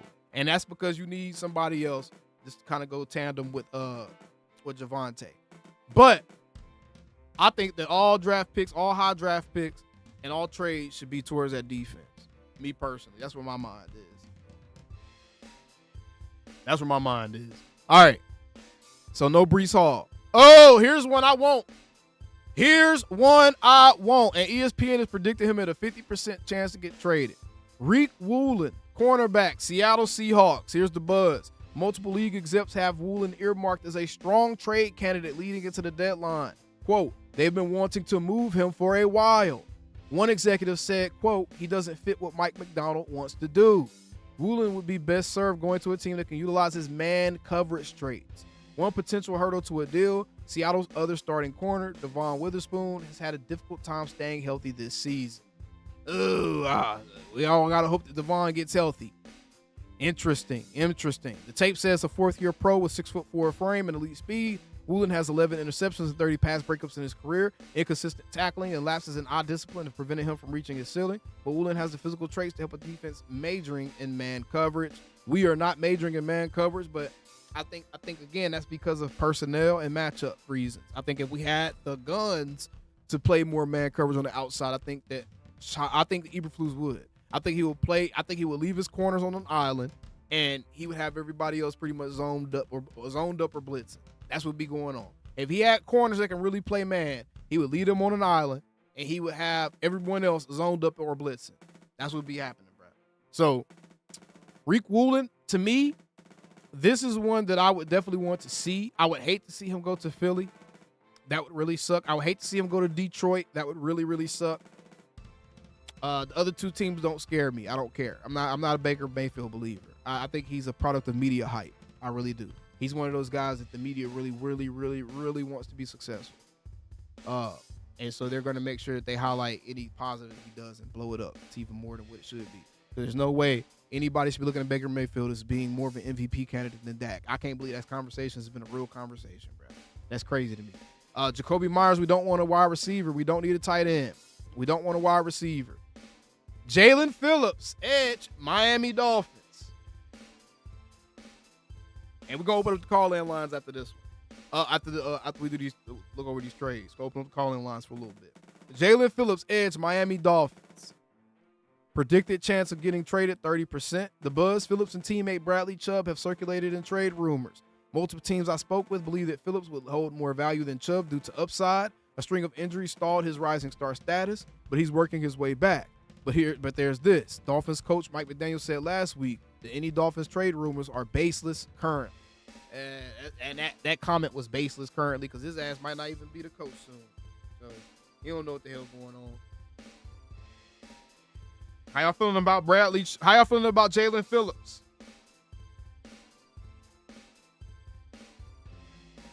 Yeah, I wouldn't mind getting Phillips.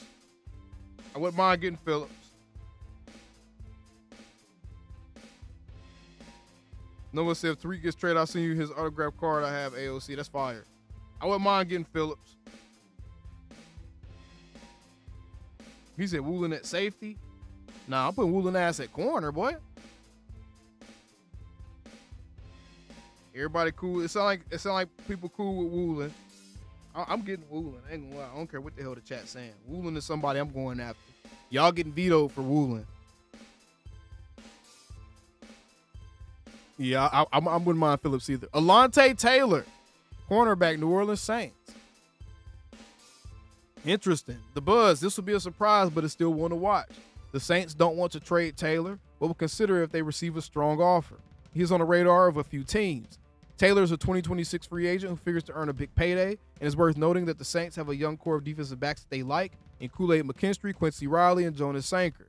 Interesting. The tape. Taylor's versatility and urgent play style shows on the tape. He has the speed to cover on the perimeter, but he can also play a disruptive role in the slot. In 4 years with the Saints, Taylor has 6 sacks, 3 interceptions, and 30. Ooh. Interesting. Alontae Taylor. Might be a name to earmark right there. They say the team fits the Cowboys, Seahawks, and Buffalo Bills. Interesting. You said when we gonna go to Texas Live to catch a Cowboy game? Oh, I'm thinking about going to that Cardinals game. When I go to a game this year, because it'd be hard for me to figure out when to go to different games and stuff, y'all. I be having shit going on, and then when I go, I want to bring the whole family. It'd be a lot going on. I'm thinking about going to that Cardinals game on Monday night, and if I go to a game, I'm definitely gonna hit up Texas Live, probably before and after. But Alontae Taylor, I'm putting him down. I'm writing that name down personally. Jermaine Johnson, edge, New York Jets. The Jets are not desperate to trade Johnson. Good edge rushers are hard to find. His $13.4 million salary for 2026, a fifth-year option, is reasonable. But my sense after asking around is that New York will be more than willing to part with Johnson than Will McDonald IV if it made any move at the position. Interesting. McDonald's in the third year of his rookie deal, whereas Johnson is in his fourth, and Johnson has garnered a bit of interest thus far. Interesting. Oh, he had an Achilles injury? No, thank you. Never mind. Keep it moving. Logan Wilson, linebacker, Bengals. Ugh. I don't know. I don't know if I want nobody from the Bengals.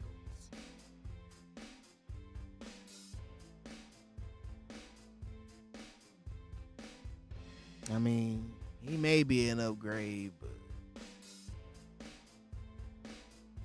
I don't know if I want nobody off that Bengals defense, though. They said better than Sanborn. Sanborn didn't even start, though. He played last week. I think he was playing on special teams. I think Shamar may have leapfrogged him.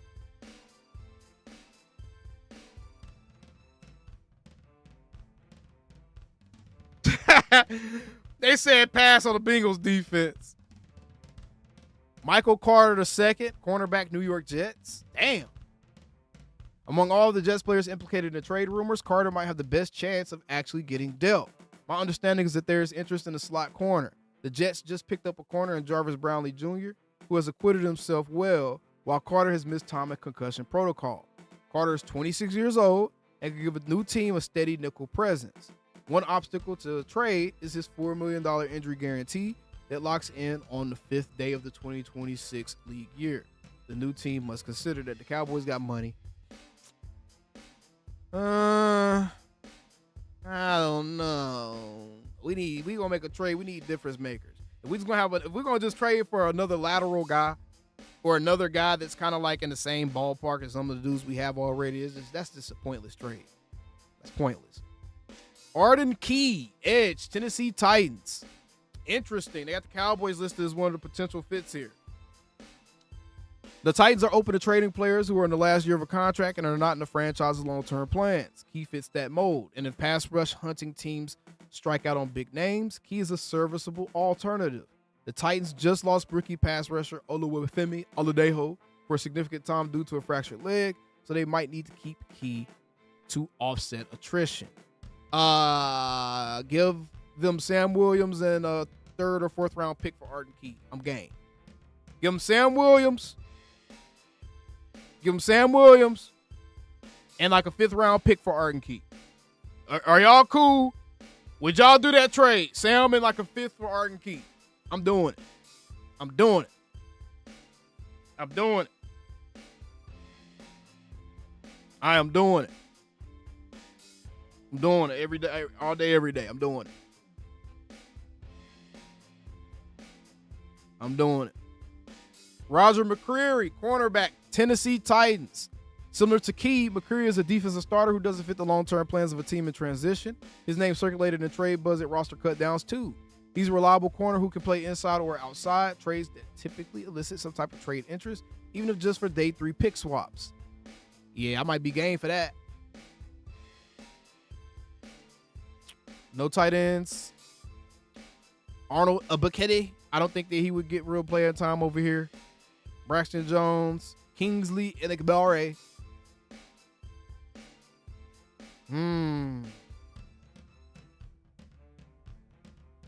Interesting. No, thank you. Cam Taylor Britt. He was a healthy scratch. Interesting. Ooh, Kyle Duggar.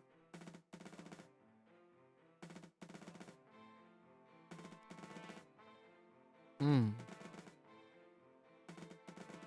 don't know about that one, y'all. I'm kind of just scrolling through the rest of these so we can get into the call. All right. Wasn't a lot of names on there. Christian Harris might be interesting. I'm about to say Christian Harris might be interesting with the Texans. He might be interesting. He's a young guy, kind of a project player. I wouldn't mind getting another young linebacker in here. All right, anyways, let's go ahead and get these call-ins started, y'all. Let's go ahead and get these call-ins started. Call-in number is up top, 205-825-9441.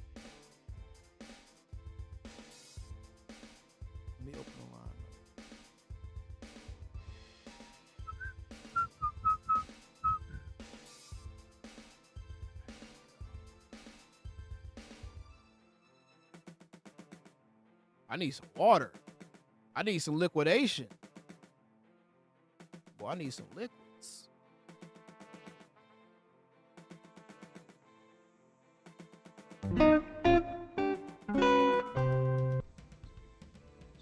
All right, we got our first caller, 929. What's going on?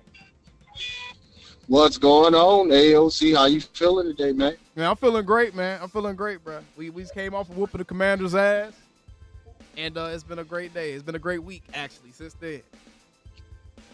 Man, that was a perfect segue because I was going to talk about the game because I'm seeing this narrative. Oh, the Commanders didn't have 3 of their wide receivers. Man, just a couple weeks ago, we was missing 90% of our offense, and 80% of that was our offensive line. Real talk.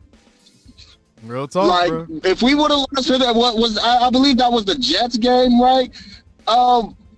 Do we what is the term? Do we have revisionist history or something like that? Like, usually when the Cowboys are that hurt, we get mugged up by anybody. Not facts, and we definitely don't go in there and dominate like that. And the other thing is, in this game, it's not like we had our starting secondary back there. So yeah, they missing their top 3 receivers. We were down to our 3rd safety and a practice squad corner starting on the outside.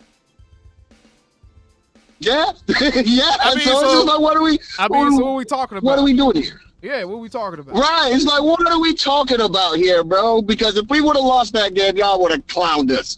So y'all can miss me with that. Mm-hmm. And AOC, I don't think you should apologize. If people are listening to understand instead of responding when you're talking about certain things when it comes to our team, certain players, be it Trevon Diggs, Micah Parsons, or whoever. Even when you were Dak attack, you criticized Dak when needed to. Mm-hmm. So let's not get it twisted. We are the Cowboys. I will keep saying it. If you're not rocking with us, stay the fuck over there, man. We got things to do. This is a new scheme, new culture. Hey, look, I was just like everybody else. Flukes needed to get up out of here. But then again, like AOC said, you got to put your football cap on sometimes and then take your fan cap off. This is a new scheme. We got to give it time. We got to give it time. I give it time, man. Other than that, y'all be easy. Go ahead, boss. No, go ahead. I was going to say, other than that, don't keep your foot on these folks' neck. Don't let them talk. I just got into a whole argument defending our Cowboys about, our offense isn't that looking good. We're the number 1 offense in the league. You can watch it and see it without the stats. Mm-hmm. The run game, who you going to guard with George Pickens and CeeDee Lamb? Watch it with your eyes. But even forget the stats, Watch it with if your you just eyes. watch all the games, like actually watching the games, I'm looking at this, I'm like, bro, our offense looks the most fluid out of any of these teams. Like, it looks easy. It looks the easiest for our offense out of anybody else to me. Out of anybody else. Out of anybody. Now, we're putting up 30 easy every game. Not just the Jets, not just the Commanders, not just the Giants. No, the Packers got that work too. Mm-hmm. The Eagles got that work too. Mm-hmm. No, don't get it twisted. These teams are getting the work by our offense. It's our defense. We just need our defense. It was one of the truest things. I usually don't listen to the media pundits, but every one of them are saying what we all know. We have a championship level offense. Mm-hmm. We just need our defense to do something. Be average. 1 or 2 we stops. Just need to be average. One turnover can change the entire game when you got your offense putting up 30 a game. Mm-hmm. Mm-hmm. It changed the Commanders game. It changed when that turnover happened. When that first turnover happened, it was like, oh, that's game. Like, it was that's game, bro. I cooked cookies then. Yeah. I started screaming cookies then. I'm like, oh, they cooked. Yeah. We getting turnovers. Oh, you're cooked. Yeah, and that's the thing with our offense. Our team is that our team can be so great.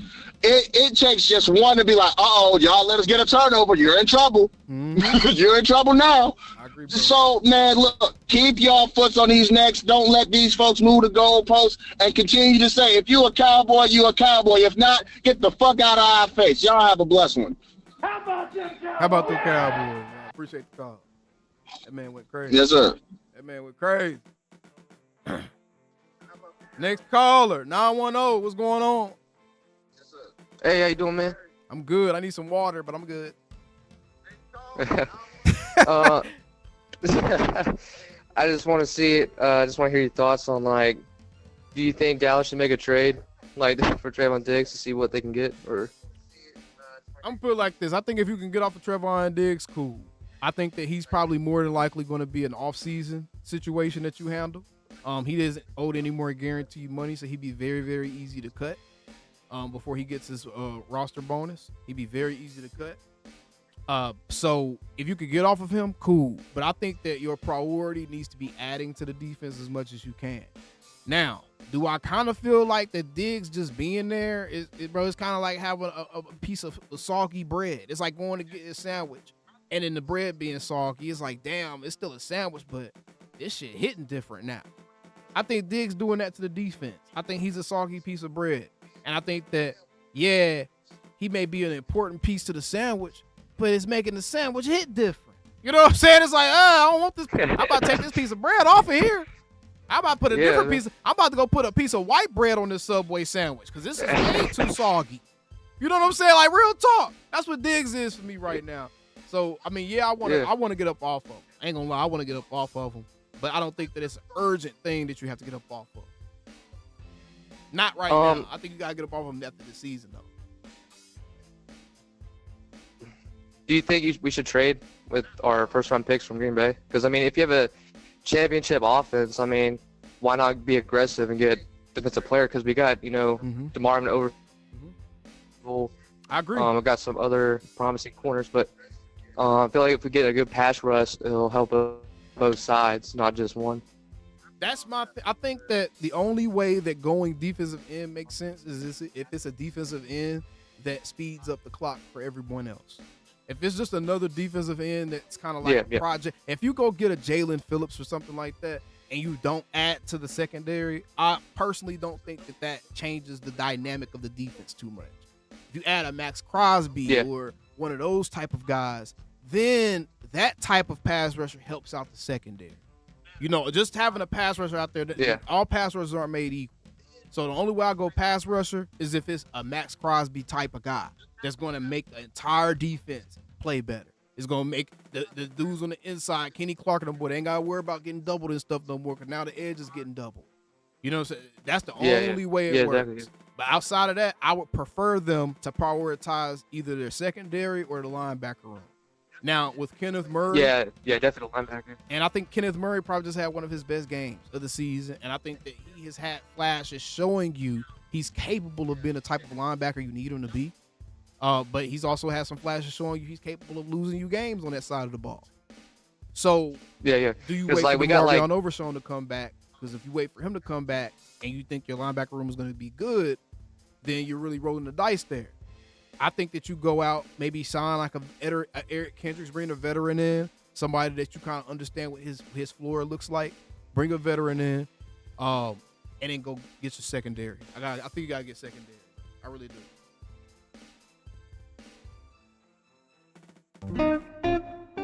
Damn, buddy must disconnect. He ain't like my answer. 609, what's going on? What's going on? This is Sub-Zero Prime. Oh, what's happening? It's not much, man. Just going up there, just appreciating everything that you're doing, on this whole thing, from the beginning, and it's just. Hold on, bro. My bad. Hold on. Let me. I'm call right back. I gotta address this comment. Don't block them, y'all. Matter of fact, Marcel Roche, call in. Let me know your area code, and please call in and make the point that you're making right now. Please call in and make the point that you make. I was waiting for somebody to come in here doing that. Marcel Roche, call in, brother. Call in and make that point that you're making. Please call in because your dumb ass didn't hear what I said. Please call in.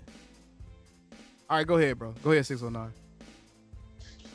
Yeah, I just want to say, just saying that I really appreciate everything that you do and teaching people how to fan and not having that fall into the mess of talking heads try to get you into where you want to regret it if you're a Cowboys fan and all that stuff, and always look at the bad side of things, and it's best to just go up there and just look at, be excited about the win from Washington, because whenever we got guys on the show, nobody cares. Nobody even talks about it. They just go up there and say, "Oh, Dallas lost." Even in the 1-15 year, we was getting tore up. Everybody's talking about, "Oh man, Cowboys so bad." Everybody wanting to beat up on the Cowboys whenever they get beat by anybody, even if they have a skeleton squad. Nobody said nothing about how nobody makes excuses Washington for our with losses. backups. No one makes excuses for our losses, bro. No one. I mean, but you get Josh. What's that? Buffalo's quarterback. They make excuses for him. They're making excuses for Baltimore. They're making excuses for everybody. Even the Eagles are getting excuses. Right. And if the Cowboys would have started off their season like that, just getting by, they would have been like, oh, and something for everybody that I want to say real quick. If the Cowboys would have had that touch push, they would have banned it immediately. Now, real time. Hey, that's a good ass point. If we was the ones doing they would have banned that shit would have been immediately. banned. Hey, that's facts, bro. That's facts. That shit would have been banned. But since the chickens got it, because how many years in a row did ESPN lick that booty on them chickens? And keep on saying, "Oh, don't sleep on the Eagles. Don't sleep on the Eagles." That's real talk. And then now they going to act like they knew something. All them years they stunk. They kept on saying, "Oh, don't sleep on the Eagles." But anyways, bro, I want to let some other people get in there. But I just want to just say, man, appreciate everything that you do, man. And one thing, and that too. And I'd like to see you collaborate with well, if you get a chance. Who is but that? Anyways, you guys talking Cowboys. Let's talk Cowboys. Oh, okay. Yeah, he talks. He brings you up every now and then, man. Yeah, my guy G. Yeah. G cool people. Yeah, I rock with G. Anyways, how about them Cowboys? How about them Cowboys, brother? Appreciate the call. Now, respects to my guy, but I couldn't wait to address this shit that this man Marcel Roche is saying in the comments because you've proven my point, bro. I don't even have to turn up on you. You're proving my point. You're literally, I don't think that you realize you're literally proving my point by even coming to my chat to say what you're saying. You're proving my point. Nigga, this is my place of business. You can factually see that I don't have to seek out people to block because your dumb ass walked right to my door and said, AOC, block my goofy ass. You're proving my point, bro. Call in, Marcel. Call in, Marcel.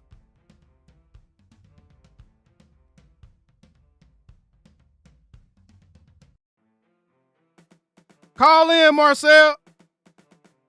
And for those of y'all that don't know who I'm talking about, this dude, I'm going to say what the comment was because this is proving my point, bro.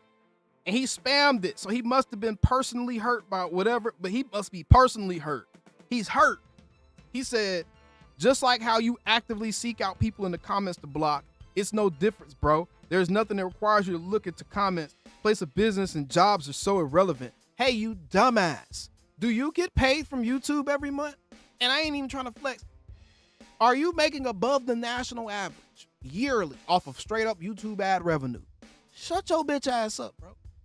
Do you realize that with my comments, I go through my comments for one. I told you, I said this beginning, bro. I am making sure that I'm building a Cowboys community that is safe for Cowboys fans. So yes, moderating my community is part of my business, you dumb jackass.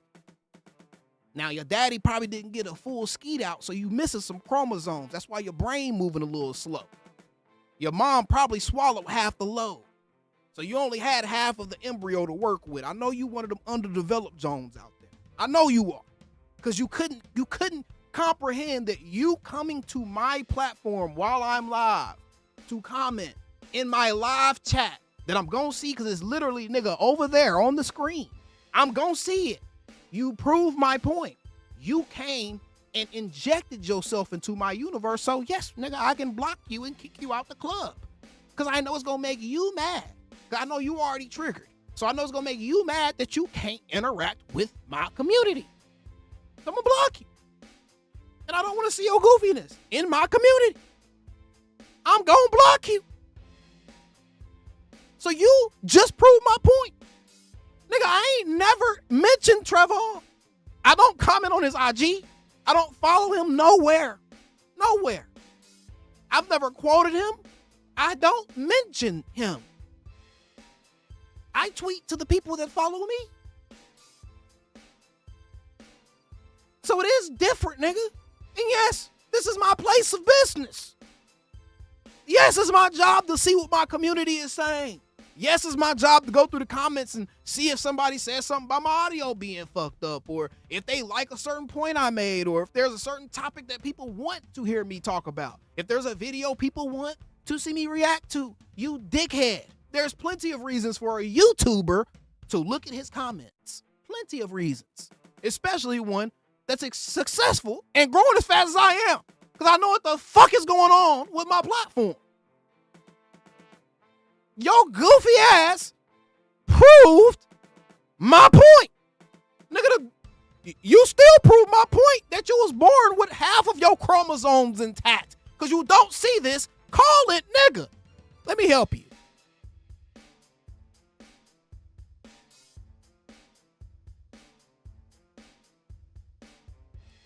And make sure you let me know what your area code is. Make sure you let me know what your area code is. You proving my point. And you look crazy right now. You look crazy. I already know. You got that Hills Have Eyes player build. I already know. Your left eye is right next to your right earlobe. You got the Hills Have Eyes player build. I know you do. I know you do, because you can't comprehend English. I know I speak a little bit of Ebonics, but damn, it's still English. It's still English. He said 240. Here we go. Come on, half chromosome. Tell me how it's not how it's the same thing, please. So first and foremost, you having the platform and it being your job, like that, like I said, that's irrelevant for what I'm speaking to. At the end of the day, it's not. It's very relevant. All right. It's very relevant. Okay. It's very. I believe it. I feel it's irrelevant. Your feelings don't matter, nigga. We talking facts. Fuck your feelings. Fuck your feelings. Untuck your coochie. Untuck your coochie. Untuck your coochie. Get out your feelings and talk facts. If we talking about the internet, nigga. If we talking about the internet, guess what? If my job is the internet, that justifies why I'm on the internet. What you talking about? What you talking about? If my job is community building, if my job is community, if part of my job is community building, if part of my job is community building, nigga, I'm gonna let you talk. I'm gonna shut up and I'm gonna let you talk. I'm gonna move the mic. If part of my job is community building, how is it not my business to pay attention to the people that's in my community? How is it not within the description of my job to keep people that I don't want in my community from interacting in my community, and the core of my community is the foundation of my job? What are you talking about? Go ahead. You can use your whole community. You can use the whole community building and all of that type of stuff. Nigga, that's part of content creation. That's part of being an influencer. What are you talking about? I understand, bro. People doing all the yelling doesn't make you right, bro. Yeah, like, but it make people hear me better. It make people hear me better than you, though. It make people hear me better. I gotta come back for all that goofy shit. That's the type of shit women say. That's the type of shit women say. Go ahead. It really doesn't help you. It really doesn't help you. He said it really doesn't. Your hand was flicked when you said it doesn't. I heard it. Go ahead. Oh, okay. Nigga shot a Whatever. jumper. I'm driving. But, You okay. shot a jumper. Like You I was shot a saying, jumper while you was like driving. I Go said, ahead. you doing a lot of talking, bro. Like just yelling shot a about jumper while nothing, you bro. was Are we driving. gonna have a conversation or not? You want to talk about what women do, nigga? That's what bitches do. You sound like a bitch right now. Matter of fact, you can have it, bro. Like this kind of like I can't even talk. You That just nigga started bitch ramble, so enjoy your platform, bro. He started. I will. I've been enjoying it. I will. Nigga started bitch straight. And somebody get JQ Jackson bitch ass out of here too. Y'all gonna like a dick can sit perfectly in the line of that motherfucker. Go ahead, 972. What's going on? Hey, what's going on, man? How you doing today? I'm good.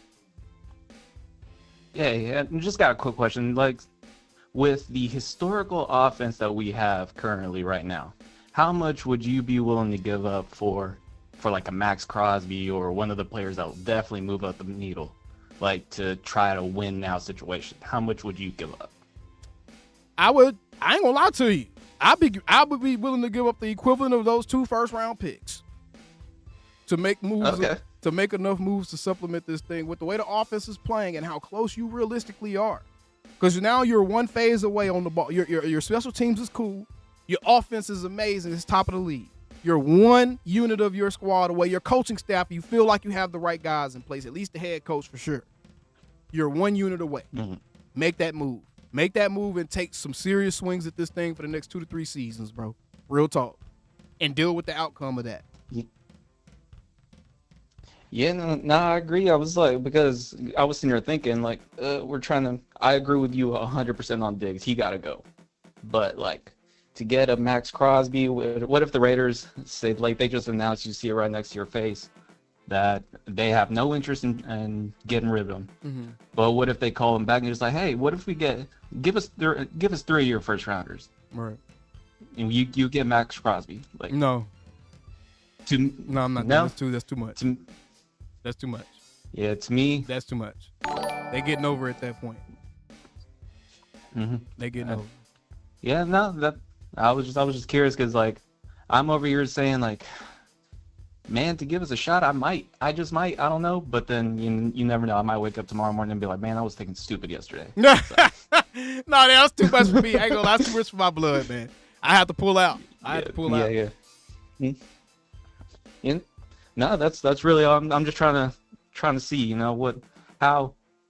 I don't want to use the word desperate, but looking at how our offense is rolling, and then, man, defense don't even show up to the same building some days. So, hey, what are we willing to do? Jerry said he's willing to do whatever it takes to get a ring. So I'm just trying, Yeah. Now it's time to put up or shut up. You got a chance. Brother, I'm telling you, we got 2 weeks until the trade deadline passes. I think that something's gonna happen, bro. I ain't gonna lie to you. I really do think they're gonna add something to this. And it may be 2 pieces, honestly. It may be 2 pieces. But I think the Cowboys gonna make some moves, bro. I think that Jerry feels how close they are. I think that everybody in the front office feels how close they are.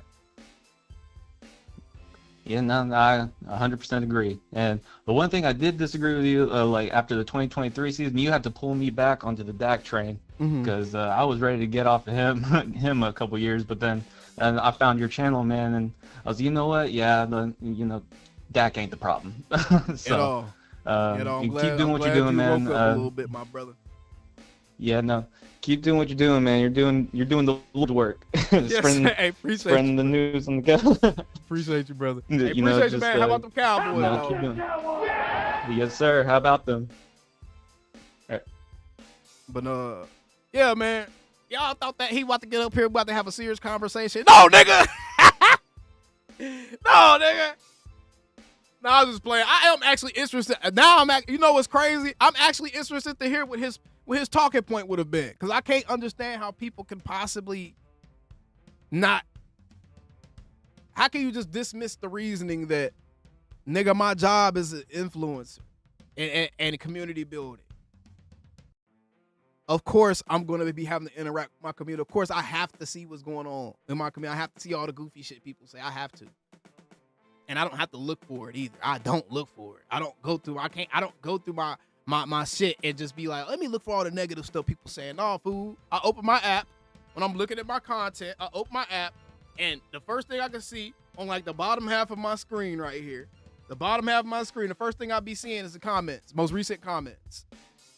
And if your ass had a goofy comment that's anywhere in the most recent comments, and I gotta see it, you get escorted out the club. You get escorted out the club.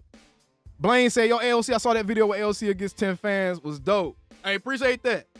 It was a good time, man. It was a good time. I could make a Discord. We have to pay teams to get off bad contracts. Teams don't just accept bad contracts. So you can get off of them. Now, that's facts. You said Jeremy Fowler just said the Cowboys are reaching out to multiple teams to find an impact defensive player. Oh, wow. Oh, wow.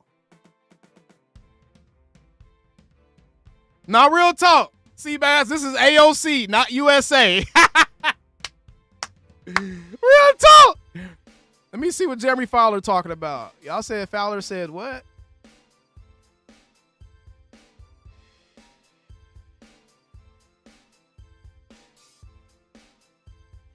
What Jeremy Fowler just say?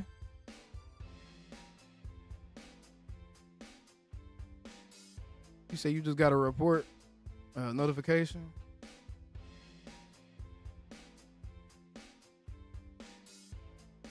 Huh.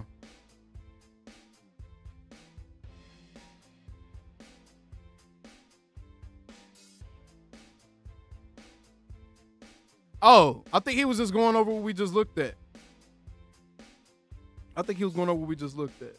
All right, let me get 469 in here. They've been here the longest.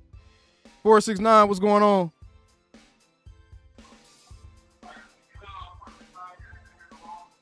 Yeah, I think they sent you a notification about what we just looked at with the trade candidate list. 469, I know you've been on hold a long time, but come on, man. 469, man.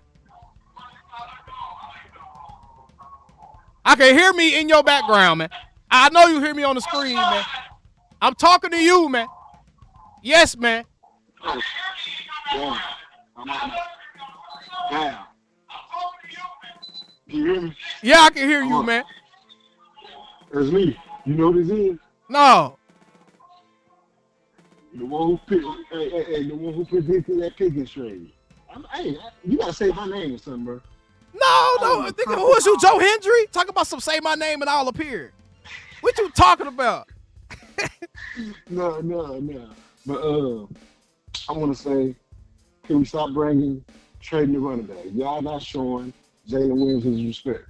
You right. This dude has been running. Wow. Why do y'all want to go get a running back? For what? No, you're right. We need to go out and get Max Crosby. I always said we need a good white boy on this team. That's what we need. Max Crosby or Trey Henderson. We need to get it. All the little resources, you got to go get them. Got to. That's it, because you got to look at it like this. We don't really have nobody else major to resign besides George Pickens.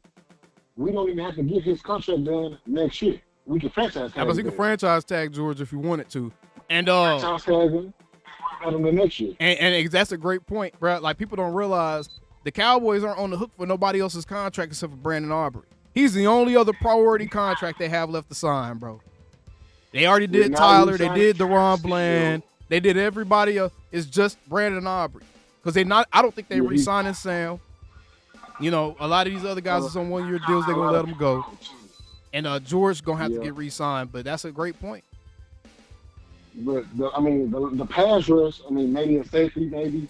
But the pass rush is the missing thing we need. Right. We got to get a pass rusher. I would like to get Simmons from the Titans. If we talking about defensive tackles, but Max Crosby is my goal. I told you this a couple weeks ago.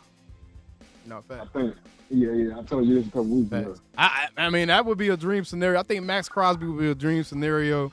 And I seen some people like, oh, he has a podcast too, so he has a podcast too. So why would y'all be excited about him? Man, shut y'all bitch ass up. Max is a football first guy, man. I don't care if he got a podcast. I ain't never seen no clips of it. So it must not be a good podcast. We need a good white boy on this Cowboy team. What name of a good white boy we got on the team? Nah, real talk. Hunter and Jake. Hunter, yeah. We're talking about on the defense. No, on the defense? No, Jack is the closest thing we got.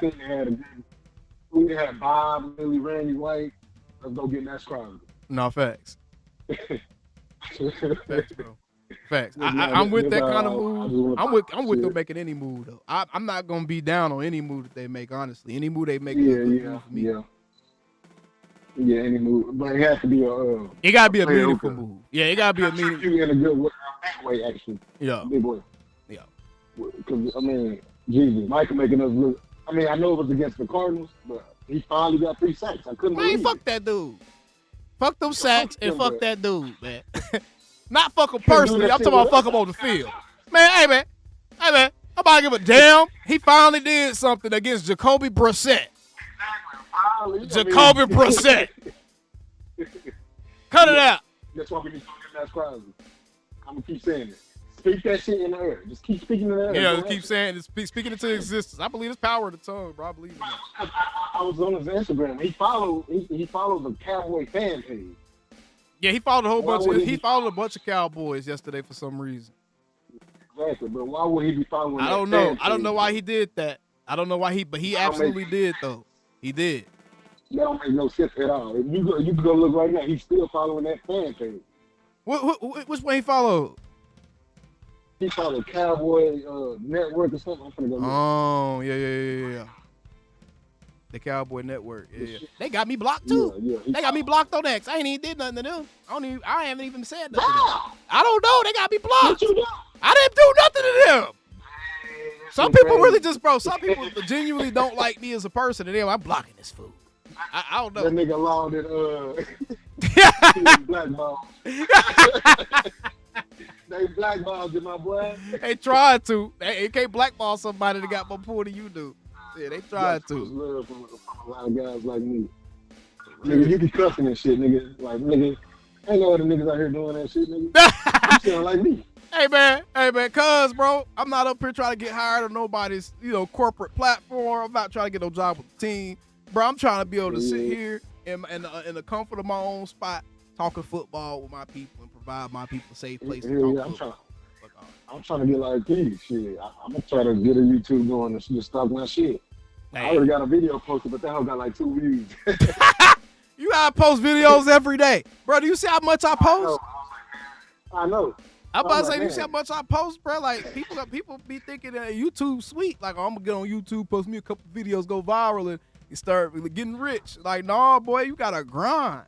You gotta approach this shit like it's a 13-hour a day job. Real talk.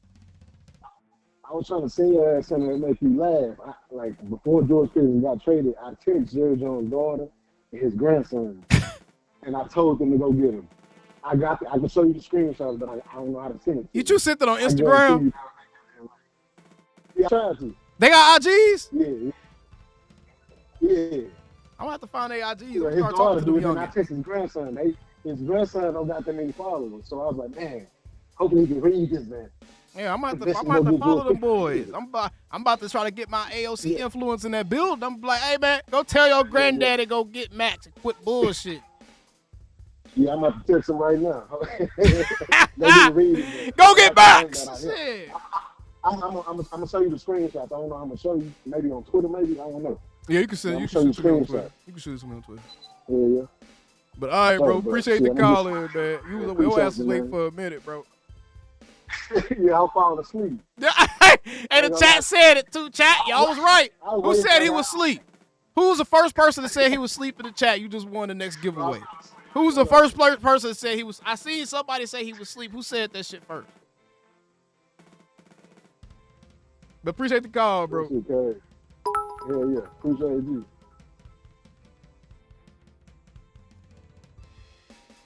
Who said it first, man? Can Dallas get TV Andre Sweat from the Blaine Titans? M. Man, can y'all stop disrespecting me like this? Man, hold on, bro. Y'all about to make me have to throw my dick on the table out here. Pause. Hold on, bro. Y'all not about to keep disrespecting me. Y'all not about to keep disrespecting me. Hold on, let me show y'all black asses something. Let me show y'all something. Let me show y'all something. Y'all about to keep disrespecting me like this, bro. We're not counting sounds for the sideline, because everybody love that. We're not counting that. This is the Dallas Cowboys official channel, man. What's going on, MJ? You could just rock with me for a second while I throw my dick on the table. Pause. Cover your eyes. Cover your eyes. All right. Yeah. Let me see. They last video, 66 views, 55 minutes. Media Mash, 3.6K, 19 hours ago. Number one offense, mixed shots, 2.6K, 19 hours ago. Players Lounge, 2K, 20 hours ago. Cowboys Update, 985 views, 20 hours ago. The Break, 3.6K views, 20 hours ago. Hanging with the Boys, 7.2K views, 21 hours ago. Y'all can put all them views together that they just got on those.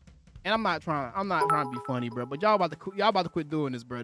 I hate seeing them type We of comments. definitely need help on defense. Our time is now since stock is balling. Attack on We Cowboys, cannot wait till 16K next views, season. 13 hours ago. Trade, 23K views, trade. 23 hours ago. 12K views 1 day ago. 20K views 1 day ago. 10K views 2 days ago. 15K, 15K, 23K, 12, 16, 18, 18.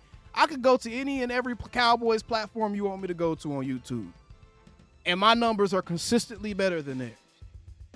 Motherfucker, this is the Dallas Cowboys platform. I don't need to be on nobody else's podcast. This is the podcast that everybody tuning into. This is the podcast that all the advertisers are like, hey, we trying to sell something to Cowboys fans. Let me reach out to Attack on Cowboys. This is the podcast. I don't need to be on nobody else's podcast. Just because somebody got a company behind it, pumping thousands and thousands and thousands and tens of thousands of dollars into trying to make content, and it's still not tracking like mine. Nowhere near it, by the way. That don't mean it's any more official than what my shit is, bro. Hell, my hit rate for reporting news just as good as any platforms out there. So get off my D. Quit disrespecting me like that. I know, Blaine. I know you wasn't disrespected, but I had to throw my dick on the table for a second because y'all got me bent. Y'all gonna quit acting like I need anybody. I don't need nobody, bro. I just need to keep doing what I'm doing for y'all. That's all I need. Just keep doing what I'm doing for y'all. I don't need to be on nobody else's podcast or platform. Trust me, I am making a very comfortable living doing exactly what the fuck I'm doing, bro. Go ahead, MJ. I know it wasn't no disrespect. I know you was just pretty much just saying like, hey, I rock with you, AOC. I want to see you on quote unquote bigger platforms, but those platforms ain't bigger than mine.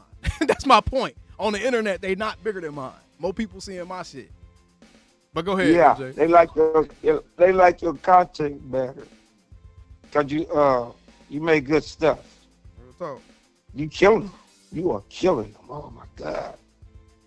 Yeah, they numbers is I think hanging at the bars is number one on there. Yeah, and guess what? It still ain't touching my shit. None of them. And it still ain't touching you. None of them.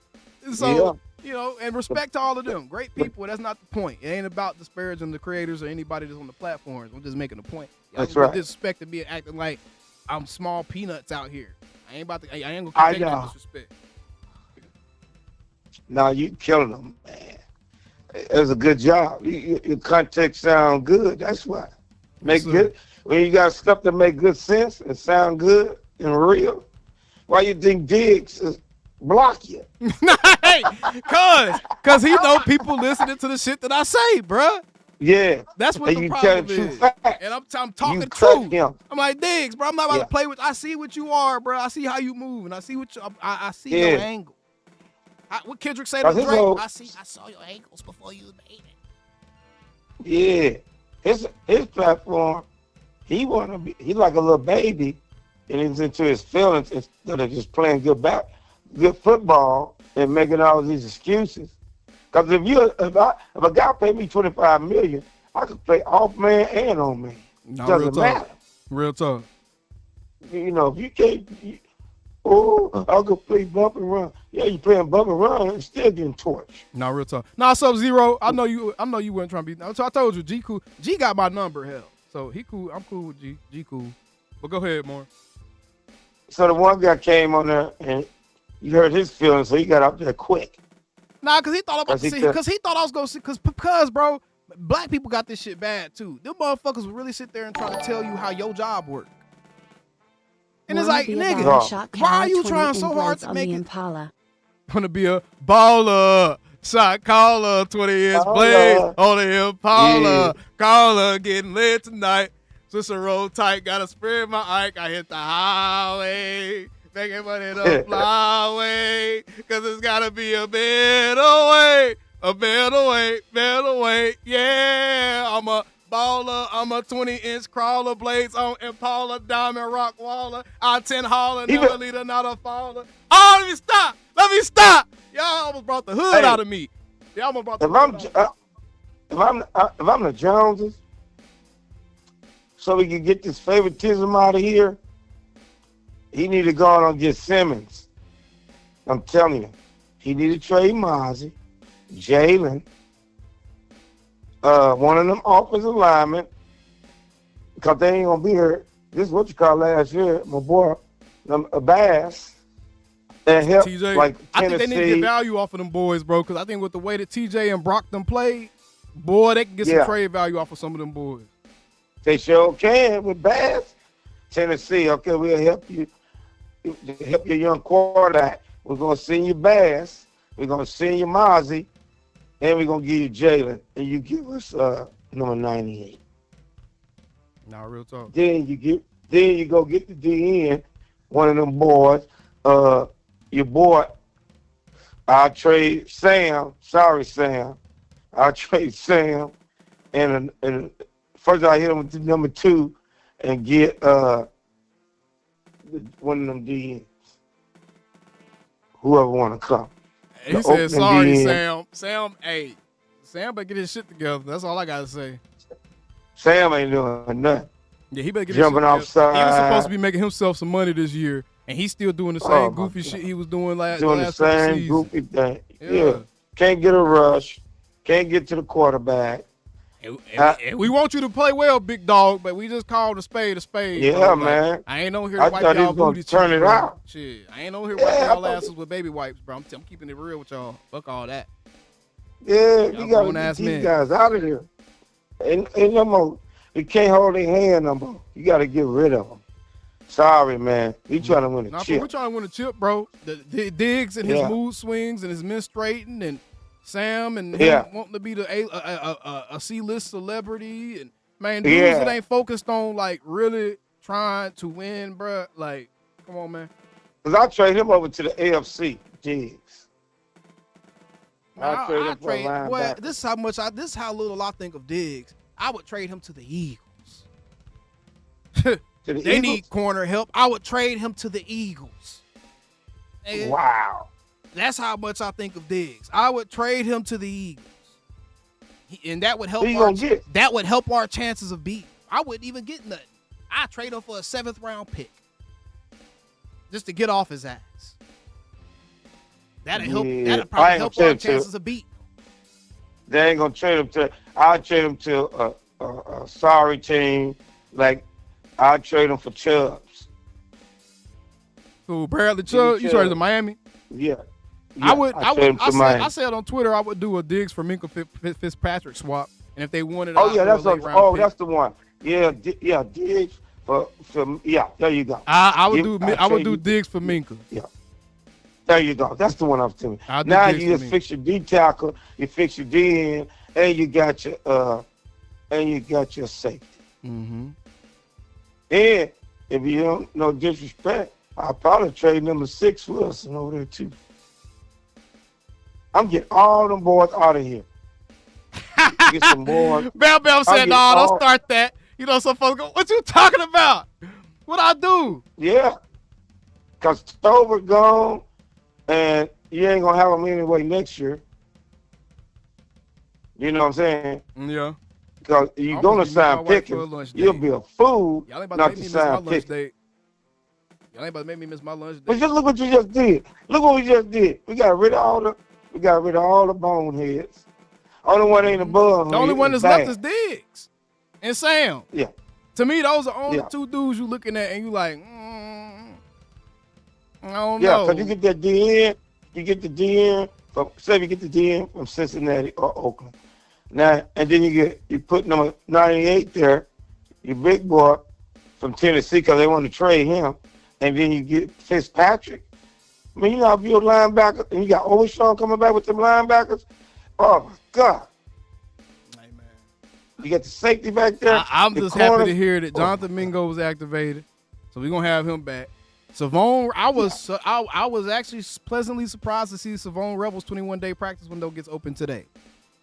Yeah. So he gonna be back within the next 2 games or so, 2 or 3 games. Yeah. 2 or 3 games. Yeah, and we got a bye week Overshawn after that. coming back. I think we got a bye week in 3 weeks. So He'll come back after the bye week. Yeah, so Overshawn and Revel probably gonna be coming back after that bye week, y'all. Yeah. So that right there is exciting. You keep playing that kid from San Diego. This the 4-4 guy. Who's Traquez? 4-4. Yeah. Hey, The big tall guy Traquez that got played Traquez number got 25. a little something. He got a little something. That'd have been He was right there. He wasn't getting burnt. He was right there with people. He wasn't getting burnt. He was not getting burnt. And he was trying to make been plays another on the corner. ball. That would have been a touchdown. He played the ball right. Real talk. Yeah. Real talk. And he just keep getting them. You know what I'm saying? He didn't play scared, and that's what you want. You want players that don't play scared. Now, real talk. You know what I'm saying? So, because I'm telling you, Tolbert is gone. You gotta trade Tolbert, man. Man, Tolbert ain't going nowhere, boy. Hey man, I'm leaving. I ain't even about to keep pushing that campaign because, you know, some of these guys, Tolbert might just be like the NASA's Antetokounmpo for the Bucks, right? Tolbert might be what the NASA's was for Giannis for Tadak, bro. You know what I'm saying? So some of these dudes, because at the end of the day, outside of GP and CD, them other dudes only gonna be getting maybe 1 or 2, 3 catches per game. So it's like, if a dude is there and he's helping bring up the morale of the locker room, fuck it, bro. Tolbert could be on the team mascot. Fuck it. Check this out, John. The NASA's Antetokounmpo. Tolbert is the NASA's. Something keep hitting me in my head. I'm thinking, and I'm telling my friend, you know what might be Make funny? your point real quick, OG, 'cause I got to go meet my wife for a lunch date.